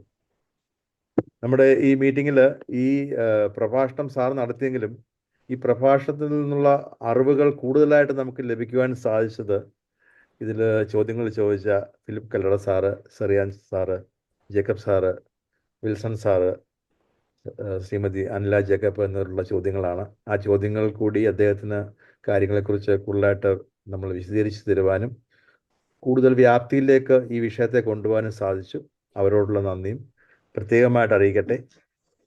ഈ മീറ്റിങ്ങിൽ ആദ്യാവസാനം കൂടെ ഇരുന്നതിനെ നിയന്ത്രിക്കുകയും നമുക്ക് സ്വാഗതം ആശംസിക്കുകയും ചെയ്ത നമ്മുടെ മോഡറേറ്റർ ശാന്തി മത്തായി കൊച്ചമ്മയോടുള്ള നന്ദി ഈ സമയത്ത് അറിയിക്കുന്നു. അതുപോലെ തന്നെ നമ്മളുടെ ഈ മീറ്റിങ്ങിൽ പാട്ടുപാടി സഹായിച്ച മിസ്റ്റർ റഞ്ജി, മിസ്സസ് കുഞ്ഞുമോൾ, പ്രാർത്ഥിച്ച് സഹായിച്ച ശാന്ത ജോർജ്, നമുക്ക് ഇനിയും പ്രാർത്ഥിക്കാനുള്ള അനില ജേക്കബ് മാഡം, ഇവരോടൊക്കെയുള്ള നന്ദി പ്രത്യേകമായിട്ട് അറിയിക്കുന്നു. നമുക്ക് വേണ്ടി പ്ലാറ്റ്ഫോം ഒരുക്കി തന്ന ശ്രീ ജോസിനോടുള്ള നന്ദി അറിയിച്ചുകൊണ്ട് ഞാൻ എൻ്റെ വാക്കുകൾ വിരമിക്കുന്നു. എല്ലാവർക്കും അറിയാം. Thank you sir, thank you. എല്ലാവർക്കും അറിയാവുന്ന പോലെ നമ്മുടെ ഈ സെഷൻ റെക്കോർഡ് ചെയ്ത് നമ്മൾ യൂട്യൂബിൽ അപ്ലോഡ് ചെയ്യുന്നതാണ്. അതുകൊണ്ട് ഇത് വീണ്ടും കേൾക്കുന്നതിനും ഇന്നുണ്ടായിരുന്നവർക്കും ഇന്ന് പങ്കെടുക്കാൻ സാധിക്കാത്തവർക്കും അത് കേൾക്കാനുള്ള അവസരം തുടർന്നും ഉണ്ടാകുന്നതാണ്. അപ്പോൾ എല്ലാവരോടും പ്രത്യേകിച്ച് വീണ്ടും നന്ദി അറിയിക്കുന്നു. പ്രത്യേകിച്ച് ഡോക്ടർ വർഗീസ് പോത്തനോടുള്ള പ്രത്യേക നന്ദി അറിയിക്കുന്നു. അതുപോലെ തന്നെ ബെനഡിക്ഷൻ പറയുന്ന രാജുവഞ്ചേരി അച്ഛനോടുള്ള പ്രത്യേക നന്ദിയും അറിയിക്കുന്നു. ക്ലോസിംഗ് പ്രയറിനായിട്ട് ശ്രീമതി അനില ജേക്കബിനെ ക്ഷണിക്കുന്നു. അതിനുശേഷം പ്രിയപ്പെട്ട രാജുവഞ്ചേരി അച്ഛൻ ആശീർവാദം പറയുന്ന. ഓക്കെ, പ്രാർത്ഥിക്കാം. കരുണാസമ്പന്നനും നിത്യനുമായ ഞങ്ങളുടെ സ്വർഗീയ പിതാവും ഞങ്ങളുടെ ദൈവമേ, ഞങ്ങൾക്ക് ഒരുമിച്ച് കൂടി വരുവാൻ വീണ്ടും ഈ ഒരാഴ്ചയിൽ അവിടുന്ന് സഹായിച്ച കൃപയ്ക്കായി ഞങ്ങൾ നന്ദിയോടെ സ്തോത്രം ചെയ്യുന്നു. ഈ കഴിഞ്ഞ ഒരാഴ്ച കാലവും ഞങ്ങൾ ഓരോരുത്തരുമായിരുന്ന സ്ഥലങ്ങളിൽ അവിടുത്തെ കൃപയിലും സ്നേഹത്തിലും സമാധാനത്തിലും സന്തോഷത്തിലും ഞങ്ങളെ നിലനിർത്തിയതോർത്ത് സ്തോത്രം ചെയ്യുന്നു. ദൈവമേ, ഇന്ന് ഈ വിഷയത്തെക്കുറിച്ച് നല്ല ഒരു പ്രഭാഷണം ഞങ്ങൾക്ക് കാഴ്ചവെച്ച വർഗീസ് പോത്തൻ സാറിനായി സ്തോത്രം ചെയ്യുന്നു. ദൈവമേ, നിന്റെ മകൻ ലഭിച്ചിരിക്കുന്ന അറിവ്, കഴിവ് അത് സമൂഹത്തിന് ഏറ്റവും പ്രയോജനകരമായി തീരുവാൻ തക്കവണ്ണം അവിടുന്ന് പ്രവർത്തിച്ചിരിക്കാൻ നന്ദിയോടെ സ്തോത്രം ചെയ്യുന്നു. കേട്ടിരിക്കുന്ന ഞങ്ങൾക്ക് കർത്താവെ, ഓരോ വിഷയങ്ങളും ഞങ്ങൾ കേൾക്കുമ്പോൾ കർത്താവെ, അതിന് പ്രകാരം ഏറ്റവും അർത്ഥവത്തായി ചിന്തിപ്പാനും പ്രവർത്തിപ്പാനുമുള്ള വലിയ കഴിവിനെ അവിടുന്ന് ഞങ്ങൾക്ക് ഓരോരുത്തർക്കും ദാനം ചെയ്യണമേ എന്ന് പ്രാർത്ഥിക്കുന്നു. പ്രത്യേകിച്ച് മാറി മാറി വരുന്ന വിദ്യാഭ്യാസം, തൊഴിൽ മേഖലകള്, ഞങ്ങളുടെ ഭാവി തലമുറയെ വാർത്തെടുക്കേണ്ടുന്ന കുഞ്ഞുങ്ങള്, കർത്താവെ, ഇവർക്ക് അർത്ഥപൂർണമായ ജീവിതം നയിപ്പാൻ തക്കവണ്ണം സ്വർഗം ഇടയാക്കണമേ എന്ന് പ്രാർത്ഥിക്കുന്നു. കർത്താവെ, ആരോഗ്യമുള്ള ശരീരവും ആരോഗ്യമുള്ള ഒരു മനസ്സിനും മാത്രമേ തന്റെ കുടുംബജീവിതവും തന്റെ സമൂഹത്തോടുള്ള പ്രതിബദ്ധതയും ഏറ്റവും ഭംഗിയായി മുൻപോട്ട് കഴിയുവാൻ സാധ്യമാവുകയുള്ളൂ. അതുകൊണ്ട് അത്തരത്തിൽ നല്ല കുഞ്ഞുങ്ങളെ, നല്ല വിദ്യാഭ്യാസമുള്ള കുഞ്ഞുങ്ങളെ വാർത്തെടുക്കുവാൻ തക്കവണ്ണം അതിനുള്ള ഒരു മനോഭാവം ഞങ്ങളുടെ സമൂഹത്തിനും ഞങ്ങൾക്ക് ഓരോരുത്തർക്കും നൽകുമാറാകണമേ എന്ന് പ്രാർത്ഥിക്കുന്നു. ദൈവമേ, വീണ്ടും അടുത്ത ഒരാഴ്ച കാലം ഞങ്ങൾ കൂടി വരുവോളം അവിടുത്തെ കൃപയിലും സ്നേഹത്തിലും ഞങ്ങളെ ഓരോരുത്തരെയും കാത്തു പരിപാലിക്കണമേ. ദൈവമേ, അർത്ഥവത്തായ ജീവിതം നയിപ്പാനും ഞങ്ങൾക്ക് ചുറ്റുപാടുമുള്ളവരെ സ്നേഹിപ്പാനും കരുതുവാനും നല്ല മനസ്സുള്ളവരായി ജീവിപ്പാനും സ്വർഗം ഞങ്ങൾക്ക് ഓരോരുത്തർക്കും സഹായിക്കുമാറാകണമേ. മാനവും മഹത്വവും അവിടെ നിൽക്കണമേ. യേശു മൂലം പ്രാർത്ഥന കേൾക്കുമാറാകണമേ. ആമേൻ. ആമേൻ. പിതാവായ ദൈവത്തിന്റെ സ്നേഹവും ഏകജാതനായ പുത്രന്റെ കൃപയും പരിശുദ്ധ റുഹായുടെ സംബന്ധവും സഹവാസവും നാം എല്ലാവരോടും കൂടിയും നാം കേട്ട ചിന്തകളോടുകൂടിയും ഇന്നു മുതൽ എന്നേക്കും ഉണ്ടായിരിക്കുമാറാകട്ടെ. ആമേൻ.